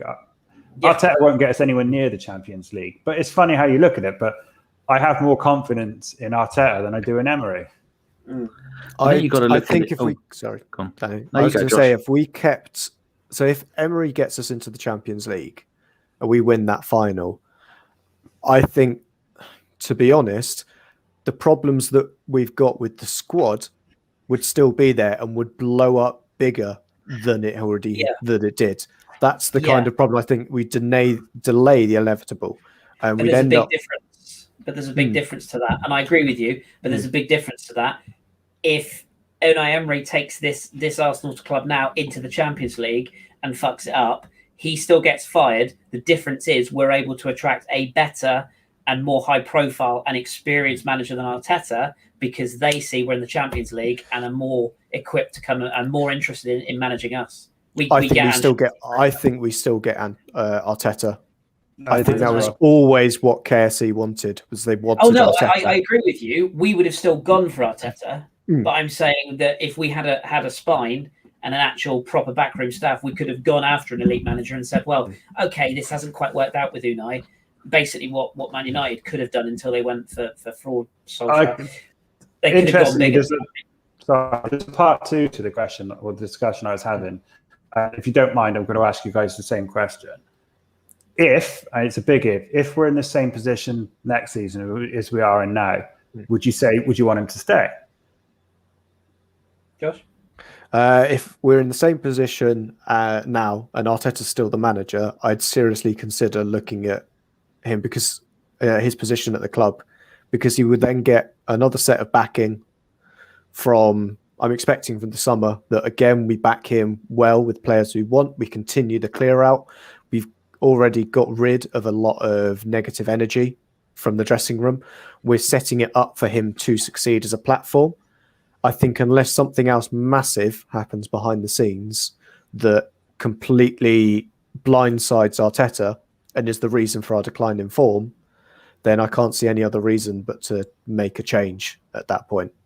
It's interesting because I mean, you have two sort of extreme opinions when you read through Twitter, and there are people who back him religiously and blindly, irrespective of what he does, and those who just, just sort of acerbic and churlish about it, and they just sort of want to, be detrimental and derogatory to every single conceivable thing he does, and I don't much care for that kind of behavior.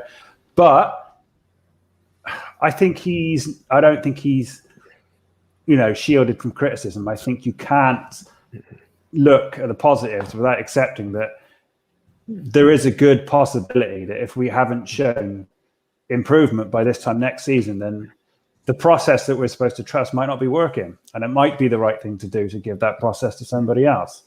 He's got, in my opinion, he's got a massive 3 weeks ahead of him, not just as Arsenal manager now, but as Arsenal manager in the future. Because don't get me wrong. I actually like him. I think he's a good coach. I do. Yeah, there's a misconception, I think, from a lot of people that seem to think I hate the guy. I absolutely love him as a person and as a player. I loved him as a manager. I've just got a lot of reservations. And I think if we're sat here in 3 weeks' time, going out of the Europa League to Olympiacos, let's not get it twisted. We limped past a terrible Benfica side. We 2 moments of inspiration got us through that tie, which we could easily have bounced out of. If we're sat here in 3 weeks having lost to Olympiacos and being turned over by Spurs, which is very possible, there's going to be a lot of questions to answer. And it's all right saying that you back the process, trust the process. Divian made a brilliant point in the chat. Unai Emery had Raul and a bunch of God knows who above him making decisions for him. Arteta hasn't had that. Arteta has had full control. And okay, yeah, he's Edu's man, so you get that. But if you're Edu and you're, because they'll be making plans for the summer now. They'll have been making plans for the summer since January. If you're Edu now and you're sat there in 3 weeks out of the Europa League, out of both domestic cups, and have nothing to play for in the league, because we're not finishing fourth or anywhere near it, you would be mad not to look at your own position and go, if I back this manager now, or I put full faith in this manager now, and we bring in the players we've got, if we start the season the same way next season, my arse is on the line. And you could argue that there's a very strong possibility we won't be in Europe next season. That's another point. Well, we'll be in the Europa Conference playing Dagenham and Redbridge. And if you take that out of the equation, then we can't be in 10th this time next season. And that said, I don't think we've got any hope of winning the Europa League, by the way. I think we should. I don't know. I mean, people said the same thing when we were in the FA Cup and we had to get past Man City and Chelsea. I mean, as a cup team on our day, I think I fancy us to beat any one of those teams left in the competition. We could shithouse our way through it, couldn't we, I suppose? It's like we were kind of saying about Granit Xhaka and David Luiz, and I had Ceballos into it because of his role in the Benfica tie as well. But so long as on our day, no one has a massive fuck up, we can get through a cup competition. The problem is that doesn't work in a league tie when every 5 games, one of your key players in the spine is either hacking a player down in the box or kicking a ball against the opponent's striker and leads them to an open goal. That doesn't win you league titles, but it can sure as hell, kind of get those mistakes out in the league. You can get you through a cup competition quite easily, especially one with the safety net of 2 legs as well. As long as you're organised and structured like we were against Man City and Chelsea. Yeah. Or even thinking back under Emery, the Valencia tie. As well. We had that all to play for in that final one. And this team does look like it can, on its day, turn up. It's one of our best performances under Emery, wasn't it? The away leg. Well, that's when he Yeah. just No, I decided we agree weren't. with He just completely ditched structure and went Balls fuck to it. the And wall I on think it, yeah. that Can I was just the say, problem. Yeah. after what I said earlier on about Anthony Martial, I absolutely guarantee you he dumps us that competition in the next round. Now. Yeah. Well, it depends if Zlatan wants to turn up for Milan. But yeah, I fully expect us to go through against Olympiacos, but I did the 2 times we've gone out to them before. So, but Well, I do think I think we'll get past Olympiacos, but you have to look at the Spurses, the Man Uniteds, the Milans, Who would you say is the best team left in the competition? I can't think who's in it, other than... Oh, God, that would require me to look up who's still in the competition. Give me a minute. Yeah, I think from the last time we played Olympiacos last season, but we were close to going through as well because we had a chance right at the death. It was Aubameyang, open goal, put it wide. And I think not putting anything on Aubameyang at that point, but just saying it was very fine margins. And I don't think this Olympiacos team has improved. Just say during January, they got one of our centre-backs in to shore up their defence. Tells you the kind of position they're in at the moment. Who can't even play, I think I'm right in saying, in this game. They did get Kenny Lala, though, so that's wins. Ajax, young boys of Bern, Switzerland. Ajax are not the Ajax of old, but they're dangerous on their day. Dynamo Kiev and the inevitable draw against Unai Emery's Villarreal for us upcoming, of course. That's coming. Manchester United, Milan. I think this Manchester United side are massively overrated, but unfortunately with that front three, they're always going to cause problems. Milan are second in Serie A and have had a very good season on their day, can beat anyone. Slavia Prague against Rangers. Slavia Prague played Leicester off the pitch in their own home stadium. Make of that what you will. Rangers, box of frogs, you don't know what you're going to get. Roma against Shakhtar Donetsk. Never fancy Ukrainian opposition, and Roma are Roma, so you can't take them lightly. And then you've got Tottenham, Dynamo Zagreb, so Tottenham. And you've got Granada against Molde. And again, probably wouldn't be too concerned about either of those in the grand scheme of things. So realistically, on our day, we could beat any team in that competition. Yeah, but realistically, we can also lose to Rangers 5-0 on aggregate. Yeah, that wouldn't surprise me. So it's like, that's. I think if you look at that draw, if it goes to form, you're talking Ajax, Villarreal, Roma, Arsenal, Spurs, probably just Man United, sadly, Rangers and Granada. But I think the one key thing is, compared to other seasons, there hasn't been like an Atletico Madrid. No, that's true. In the Champions League this year. There's no one huge that kind of scares me. There was a chance of Real Madrid dropping into this competition. And I think if it was one of those big ones, I think Villarreal is probably the closest we get to a side that is competent week in, week out. Because we're unreliable. It's the 2 English clubs, isn't it? Mm-hmm. I don't want to be anywhere near that lot up the road in the next round. And it's not because I don't think we can beat them. It's because I cannot stomach or process the idea of losing to them in any competition. Well, if they've got a fit Bale, Kane, and Son, they'll win that. They're the world's greatest team. We all know that. No, they've only got 3 decent players. They've only got 3 decent players, and we saw at the weekend when all 3 of those are playing together and they're playing well. It's only taken Jose 3/4 of a season to realise what a player Bale is. They'll smash everybody there. They'll bottle it. I have no doubt about it because they're Spurs. But my concern is they'll put us out before they bottle it. That's my worry. I don't think we won't even get past the next round because we'll just someone will mess it up like we always do. Are we home or away this week? Home, away, neither. We don't play any game at the Emirates, do we? I don't know. We play the second game is at home because Greece isn't allowed country to go back and forth to. So we're away this Thursday, yeah? Yeah, in Greece. I kind of prefer the away leg first. So I think basically we need to go there. I will beat them this year. But we need to do what we didn't do against Benfica. Take our chances and come away with a 2-0. Then have a bit of a bracket. You concede or you draw the game and you're susceptible to what's happening to Juventus tonight. Porto are a very average side this season, but they scored 2 goals against Juventus at home. And they've scored a penalty in the Juventus stadium tonight, and that's left Juventus with a massive uphill task because they've got to score twice. And that's the sort of thing that we would do, isn't it? And I'm going to be recording my preview show, which will be out tomorrow with Ryan, just after this game. It won't be live. Olympiacos have got one fit centre back. Guess what his name is? Socrates. And he has a dodgy shoulder. So there you go. Josh, I shall we? I thought he couldn't play against us. Maybe he can, maybe he can't. They'll probably change the rules at half time and be able to bring him on.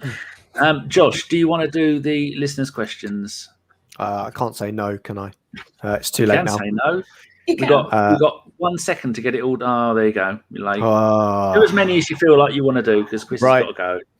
Let's go to Chris first. Let's give them all to Chris, then he has to stay. Yeah. First one is from, I'm assuming, this is just Tone. Is it Tone, Dani? Or is it Stone? Tone. It's been cut off. Tone. No, it's Tone, T-O-N-E. T-O-N-E, okay. How low does the team have to fall before you question the Arteta appointment? I think anyone that knows me knows that I'm already questioning the Arteta appointment. Like I say, I think he's got a massive 3 weeks ahead of him. And for me, jury's out. He's done some things I like, and he's done some things I really don't like, and he's done a little bit in the middle. But I'm not sure I'm quite as sold on the process as everyone else. Fair enough. Okay, Stokes question from Phil Macker. If the London Plastic Hammers finish as the top London club, is that the final confirmation that football is broken? I don't know if it's the final one, but it's certainly like the it'd be one of the 4 horsemen of the apocalypse coming over the hill. There's 3 others. Mark Noble in the Champions League for its final season. I can see it now. Dani, I assume because you've got a mouthful of scampi, you do not have any ability to answer questions. I might do. Cool. Give it a go. Okay, from Jimmy H. So Arteta is getting questioned from some parts of the fan base, but with the amount of single person errors, poor VAR calls, and other bits, without these, we would have had, oh, fuck's sake, Jimmy H32. This is a statement. This isn't a question. Dani. Well, I agree then.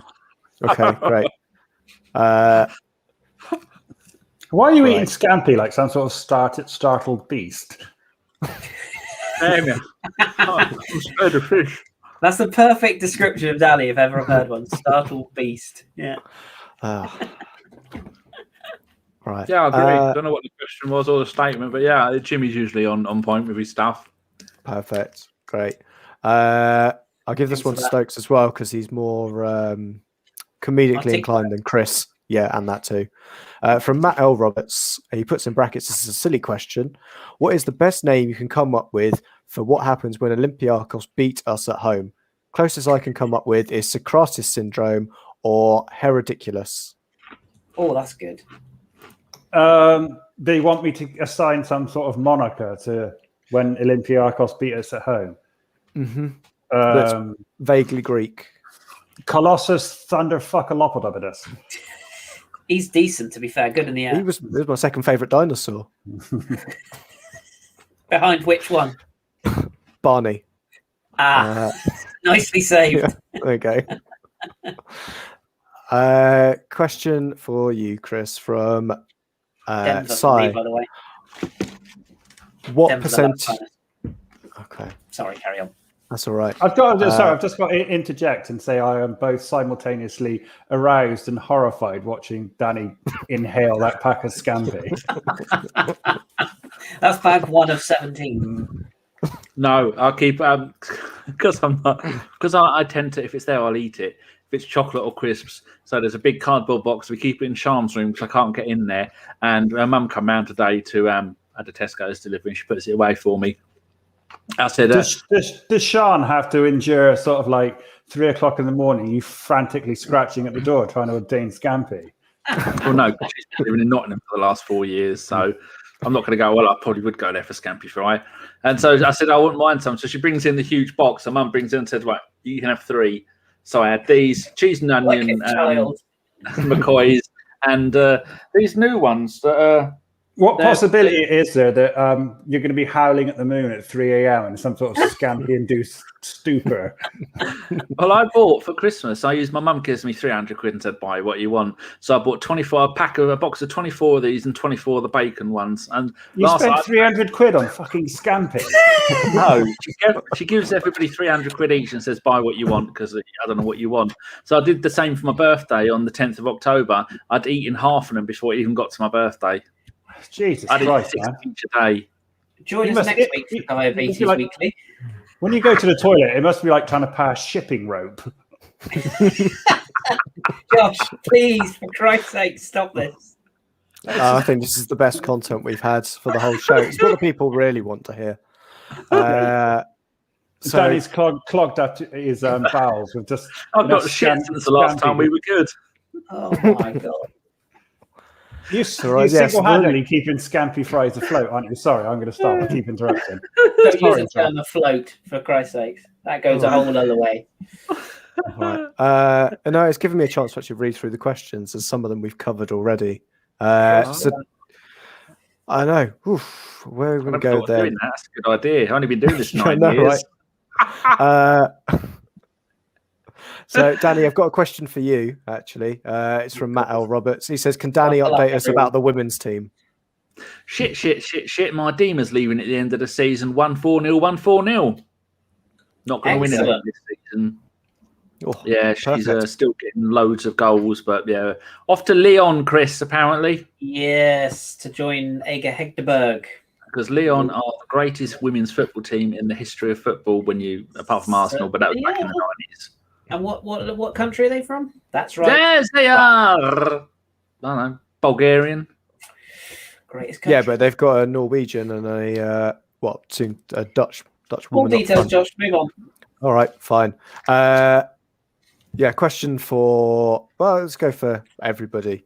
Start with you though first, Chris. From Sai, do you guys see Willock or Ainsley Maitland-Niles coming back and having an impact on the squad next season? Is that Arsai? No. Oh, okay. I'll say hello to Arsai anyway. He won't listen. He's way above us now. I take it that noise is Danny's bowels digesting a scampi. The police will be along again soon to hoover them out. Do I see either Ainsley Maitland-Niles coming back or Joe Willock coming back? Maybe one of the two. Willock, I think, is more likely than Maitland-Niles. Maitland-Niles is, I think he's got ideas slightly above his station, and I think he will be sold because he's English premium. And to be fair, the guy needs games. I've got no beef with him. I don't think he's quite the level we need him to be in terms of midfield. So I think he'll go probably to a club that comes up from the Championship, I'd imagine. I think he'd be quite nicely in one of their midfield, like a Norwich, maybe. As for Willock, I still think there's a player in there. I really do. It's just I don't know whether we can accommodate him in our system. Again, like we said earlier on about you can't say Xhaka's not good enough and then bring Willock in. Do you know what I mean? Because it's sort of like it's kind of much of a muchness. I think if Joe Willock's happy to be a squad player and continues to get games here and there, then I think he'll stick around. But it's funny that he's at Newcastle alongside Zach Hayden, who was in a very similar situation and left Arsenal for regular first-team football. So I wonder if he'll go the same way. But I think he'll have a good career. I think he's actually a really good player, but I'm just not sure that he's got enough to be a regular for us. So yeah, there you go. Stokes, same question. I think Ainsley Maitland-Niles is he's sort of that age where if it was going to happen for him in terms of regular football, it would have by now. Yeah. I think I like him. I think he's a good player. And he's a solid squad player, and it'd be good to have him around. But I don't think he'll stay. Willock, like you said, there is a player in there. He's. Is he going to get enough development time at Arsenal for that player to come out? It's debatable. I wouldn't be at all surprised if neither of them were there next season. But of the two, if I had to pick, it would probably be Willock. I think Willock's he's got more potential. I think Maitland-Niles, as solid and dependable as he is, I think he's at the point now in his career where if he wants to establish himself as a regular footballer somewhere, it's not going to be at Arsenal. And it's more importantly, it's not going to be in central midfield like he wants.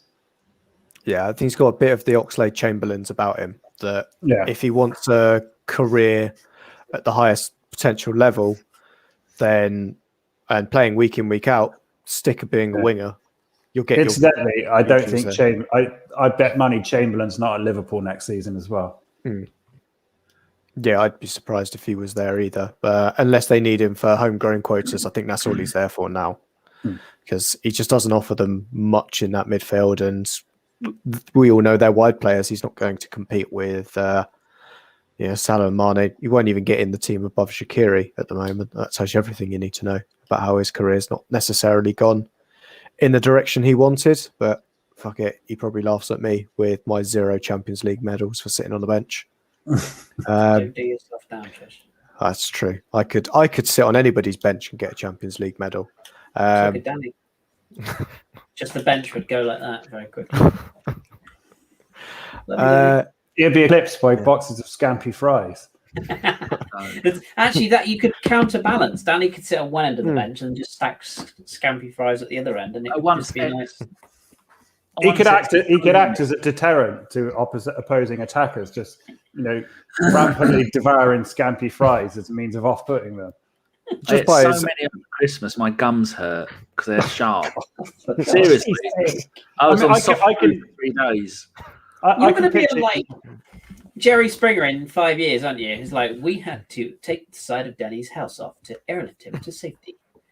His halitosis was so strong that the walls of his house melted away. I don't want to ruin it, but they're the first 2 bags of crisps I've had in a week, and every night I either have jacket potatoes and tuna or pasta and tuna. See, you have ruined it, because like we're all basically ripping the piss out of you for just eating 24/7, and you've just killed the illusion. I remember when this podcast was all about funny. So what you're saying is that your diet consists primarily of jacket potatoes, tuna, and scampi fries. Yes, and rice. Jesus. Your trip to the lavatory must be damn near biblical. Smell-o-vision. For a week, I was having 2 jacket potatoes, a bag of Uncle Ben's microwave rice, and a tin of tuna. And someone pointed out that's a lot of carbs. That is a lot of carbs. Anyway, sorry, steered us on course. And we have a question from R. Richard as well, but it's about VAR, and I don't know if I've got the will to talk about it. I'll give it 30 seconds if you like. Go on, Chris. So our question from Richard is, rather than checking every single goal/decision, how would you feel if each team had 3 challenges, like in cricket or NFL, or I think tennis have it as well? I would start the process with 1 challenge and see how that went, because I think 3, you can basically appeal anything knowing that you've still got 2 more to go. So I think that would lead to maybe a bit 1 per half. Yeah, no, I would just stick to 1, because if you look at the overall incidents, if you look at the Burnley game, for example, I'm assuming VAR can still do their usual thing. So that would be a case in the Burnley game, for example, where you would use your challenge, where the VAR has said to the referee, there's nothing to see here, governor. That would be when I would be challenging, saying, actually, as a manager of my team, referee, I want you to go and look at that. I don't care what VAR says. Whereas the VAR decision for the shoulder, that would just be given as a normal VAR decision. So you wouldn't appeal that because it's very obvious. They've all got tablets. They all see the replays. You wouldn't challenge it. So I think you've got 1 challenge. And it makes it more interesting, because if that incident happens in the first 20 seconds of a game, like the Manchester City, Manchester United game at the weekend, for example, if that was a slightly more controversial penalty and Gabriel Jesus, doesn't just throw himself into the path of the oncoming striker, you've only got 1 challenge. So are you going to rely on VAR? And I think, and you have to implement the rule where you can only challenge when the VAR has made the decision, or you can challenge before it goes to VAR. You couldn't go, oh, we didn't get it, and now we've seen the replay, now we'll challenge it. You'd have to have a system in place where you have to make the challenge early before it goes to VAR, or you'd have to appeal the VAR decision. But I would only give them 1. But it's an interesting idea. But personally, I would just throw VAR in the bin, or get people who can actually operate it correctly. Anything else from anyone on that? Yeah, I mean, what Chris was saying about the one challenge per game makes sense. My concern with things like this is it starts to get a bit gimmicky, and you're flirting dangerously with it becoming like American football, say, where they spend more time fucking around than they do actually playing the game. Yeah, I think it's just you don't want football to become a sport where it's constantly interrupted and there's no flow. And I just think they're on that borderline at the moment where it's already become, sort of like a jarring interruption in games, and it interrupts the flow. People can't really, celebrate a goal at the moment properly without having to look around and make sure the decision's final. So, as far as I'm concerned, anything that sort of impacts upon the organic flow of a football match, and it's more impediment than it is, heightening the way the game works, and I'm a definite no. And just to add to that as well, if you had a situation, I used the Leeds West Ham game again last night. That was a very fractional call with Patrick. I'm never offside on Bamford. He's fractionally offside by sort of his kneecap, essentially. You'd also have a very interesting conversation if you challenge that decision and VAR sticks by its original decision and says, yeah, you've had your challenge. We're sticking by our decision.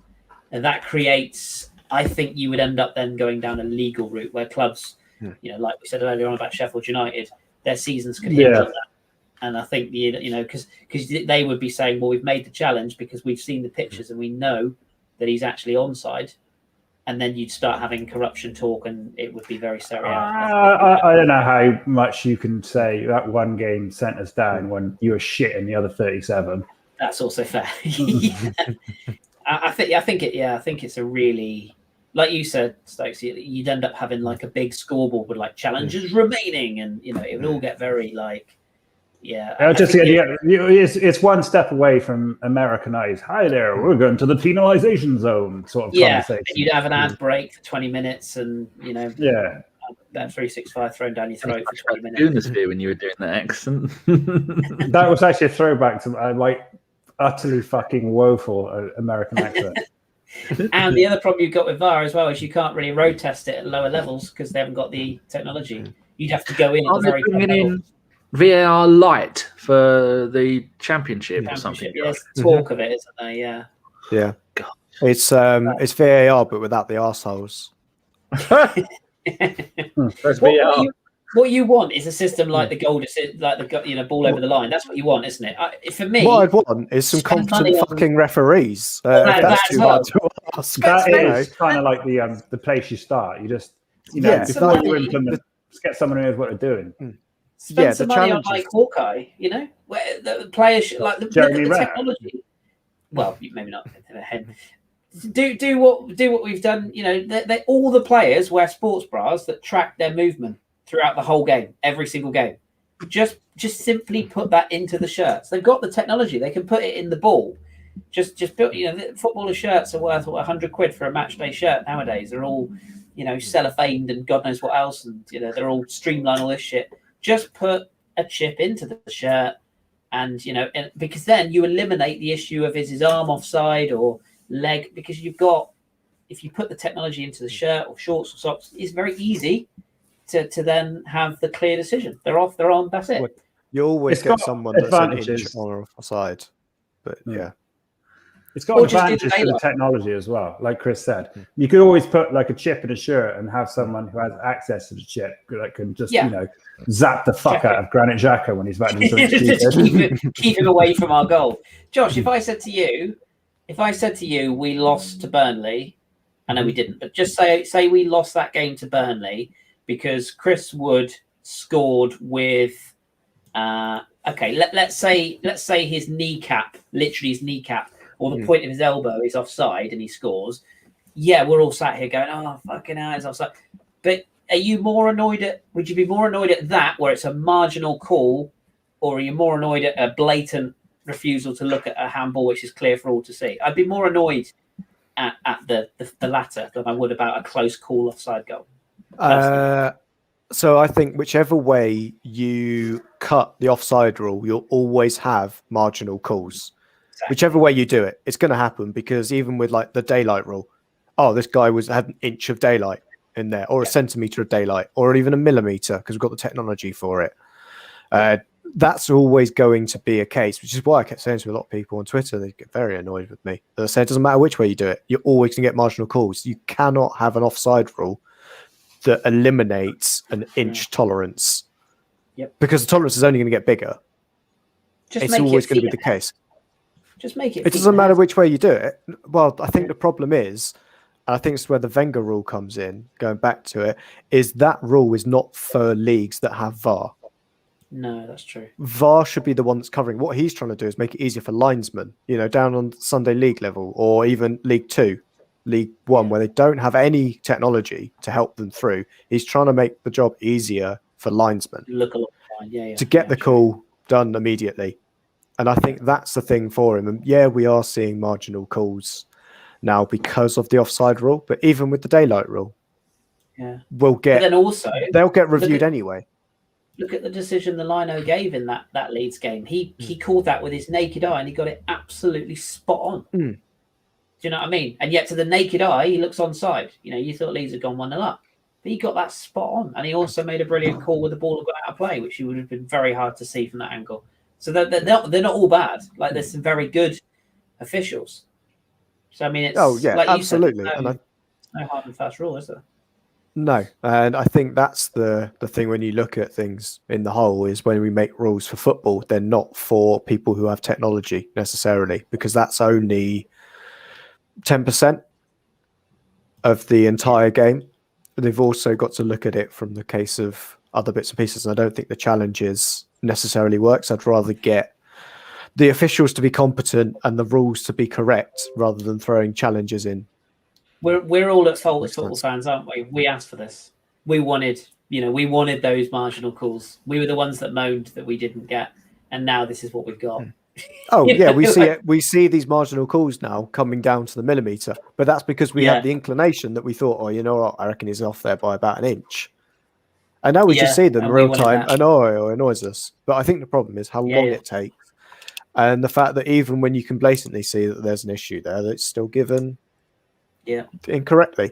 I think that's the problem. It's not. Humans are always at the crux of the problem, whichever way you look at it. We're always the issue. And on that joyful note, Dani, back to you, because we're done on questions. Thank you very much, Josh. You were splendiferous. Right. Gentlemen's nods. Have any of you bothered to remember that we do a gentleman's nod near the end of the show? Got one ready to go. Go on in, Chris. Okay. Am I allowed to be serious for a minute? Is that allowed on this podcast?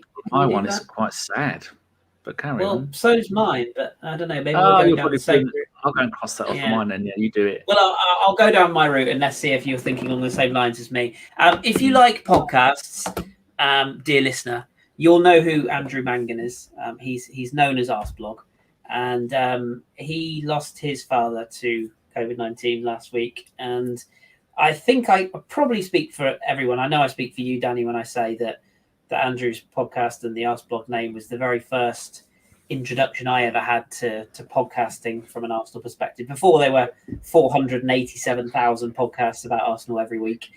He was definitely, for me, the original and the best, and probably still is in fairness. And whether you like Andrew or you don't, whether you agree with his views or you don't, I think losing somebody close, like a father, or as a father in this case, is incredibly sad. And when it comes from somebody who you've essentially sort of grown up listening to, Andrew to me almost feels like a mate. He's been on this podcast. He's done a podcast with me and Dani personally. He's always very generous with his time, and he's just a thoroughly nice bloke. And I thought he gave a very moving tribute to his father on the Arscast extra this week, and it was incredibly sad, and it made me quite emotional. I'm not going to deny. So I know he's had a lot of tributes, and I'm sure he probably won't hear this, but here's to you, Andrew, and here's to your dad, and hopefully other people don't have to go through this as a result of this horrific disease. And God bless, and Godspeed to Andrew's dad. Would it be okay if I added something to this? Yeah, of course. Yeah. Like you guys, I mean, I've had the occasional sort of where he came on with Daniel and me a while back, and here and there, I wrote for Arsblog. I wrote some of the match reviews. This is going back a while. One of the things I always remember is that my mum passed away in 2013. And one of the first people that sent me an email, because I think I wrote about it in a similar way to he did, and he didn't really know who I was, and he's a really busy guy, but he was one of the first people that emailed me to offering his condolences. It's one of those things that's always stuck with me since when, that someone that was, he was in a position of being sort of at the top. He was the Arsenal blog that most people looked up to. Yeah, he still took the time out of his day to offer his condolences when my mum passed away.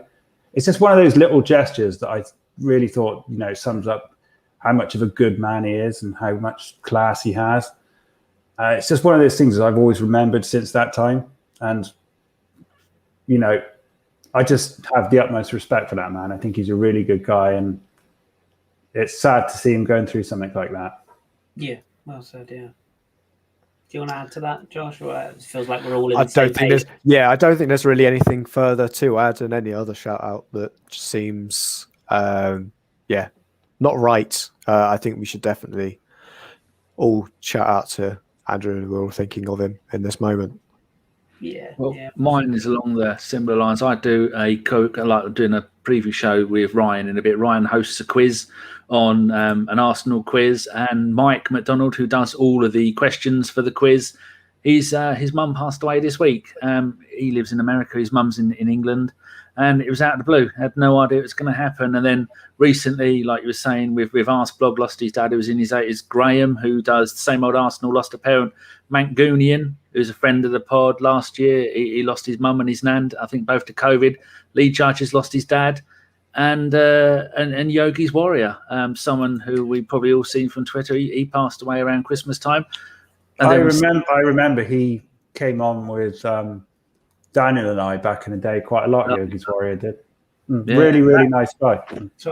Hardly anybody mentioned that. The only way I found out is I following him, and then I went to message him to see if he wanted to come on the show, and I saw that he's one of his family members have put on his Twitter that he passed away, and that's one that I think everybody knew him from his Twitter. But that, I think the older you get and the further you go along in life, you get more of an understanding that there are more important things in life than football. There's family and all that kind of stuff. And so when you're at a young age and you're tweeting that the world's a disaster and your life's falling apart, when you're living at home with your parents and you've got no money worries, you've got no family to worry about, you're very narrow-minded. But the older you get, the more you see it. And my mum's 77 and my dad's 74, and they're both still with us. And I see all these other people that are about my age and their parents are passing away and stuff like that. And it does make you think, bloody hell, you've got to make the most of it. So, yeah, if you haven't spoke to your parents for a while, go and give them a ring, give them a hug, tell them you love them, because you don't know how long they're going to be there for. It doesn't really fly at risk of sounding slightly morbid, as someone who's lost both, then I can absolutely say you should do that. Yeah. Or even mates, just people you haven't spoken to. But yeah, it's very, very moving, and the tribute. Sometimes you can listen to someone talk about someone and you can really get the feels, that everything they're saying is really from the heart, and that was something that stuck with me. So we'll bring it back up to finish and give a big shout out to C-Law, who has just become a member, which means he gets my cream-crusted Y-fronts. So we don't know which level. I'm not sure. A wonderful prize. Yeah, absolutely, and a packet of empty Scampi fries, courtesy of Dani. And he's also put in the chat that his pirate badge has come off his shirt. That means I must know who this is, but I don't recognise the name. So, C-Law, and he's just donated £5. What a legend! What do you do with money that people donate other than spend it on Scampi fries? Once you get it to 60 quid, YouTube will put it into your bank account or bank account. So about every 6 months we get maybe 100 quid or something like that. And cheers for that, C-Law. And he's now an official I'm a Mushroom. So he's joined at the 99p. I say he, I'm sure it's a he. Could be a she. Could be neither. Could be one of the alphabet people that they've added new letters to the alphabet people. I'm very happy about that. An I and an A. Whomever C-Law is in real life, it's his real life, but if you drop Dani a message on Twitter, about your shirt. If you want me to reprint it, then I'll do that. No worries. Just send it to me and I'll get it done. So don't worry about that. That's very kind of you. Yeah, so we've ended the show there on a little bit of an up note, but there is more important things in life than football, people. Football, I don't ever get angry about football anymore. I just don't care. Just doesn't matter. I'd rather just go out and sit by the river and talk. That's just the scampy fries talking. Scampy fries. Right. We will be back again. I'm doing a show later tonight that will be out tomorrow. We'll be back again on Thursday. It will be John and Richard will be doing the preview, the post game show, and then on Sunday, if Spurs win, there probably won't be a show. If we beat Spurs, everybody's going to be on it. It's so funny, it's true. Oh, dear. Yeah, I won't be doing it because the offspring's home for a week. She had a test and she's negative for both children and COVID. So I'm happy on both counts. I'm going to mention to Daniel and Jock about taking you up on your offer to let us have the keys to a Bergkamp Wonderland as well. I think you can do your own. It's all paid for, so you don't have to pay for anything, and then you can put it on our platform. Or if you still got your YouTube, we'll talk about it. But yeah, you can. We wouldn't offer that to many people, but as Goonersphere were probably one of my favourite podcasts ever. It'd be lovely to see you lot come back. So thank you very much for Chris for just being you because you're wonderful. I wouldn't go that far, but keep blowing that smoke at my bum because it feels really good. But no, you're welcome, Dani. I know I'm not on as frequently as I probably could or should be. Is the word you're looking for? Yeah, but I love chatting to you guys, and the chat is always fun. So I may be making a majestic return to Twitter at some point in the near future. So keep your eyes peeled because I want at least 6 followers. Any less than 6, and I'm off again. Thank you very much, Josh, for joining us. You are my favourite, Josh. I told Carl he was last week, but he isn't really. You are. Thanks, Dani. Yeah, Carl's my favourite. What? Piss off, Carl. No, we all know Ellis is my favourite. He's everyone's favourite. Cheeky little mug. I bet he smells really good. Oh, that guy works in the canteen. Oh, yeah. I know the one you mean. And finally, the legendary James Rowell Stokes from the soon-to-be revamped the Goonersphere podcast. It's wonderful to have you back on because hey, you're more than welcome. Happy to come on whenever you are. It is. It's and thank you very much to everybody in the chat. You have stuck with us. An hour and a half show that's lasted 2 hours. Ryan's probably sitting there twiddling his thumbs, waiting. Kaiser Sose's turned up with a minute of the show left to go. Hello, Kaiser. How are you? Oh, look, Divyan, who is he watches all the podcasts. He says you're his favourite, Chris. I paid him to say that. Thanks, Divyan. You certainly did. Right. Thank you very much to everybody who was listening. If you're new, give it a subscribe, give it a thumbs up. If you don't like Josh, give it a thumbs down because he is an official thumbs down collector. Like the Grim Reaper is the collector of souls. Josh is the collector of thumbs down. And we will be back soon. Oh, look, the Gooners podcast have fucking turned up. Bloody lightweights. Oh, Jesus. Right. This could go on and on. Hold on. He's trademarked Goonersphere. I'm not having that. No, I'll give you his mobile number. You can ring him up and harass him. No, I will do that. It'll be explicit and extraordinarily unnecessary as well. That's it. That's exactly what it is. Right, I'm going to go now. I'm pressing end. Everybody say goodbye. Goodbye. Adios, muchachos. Besos.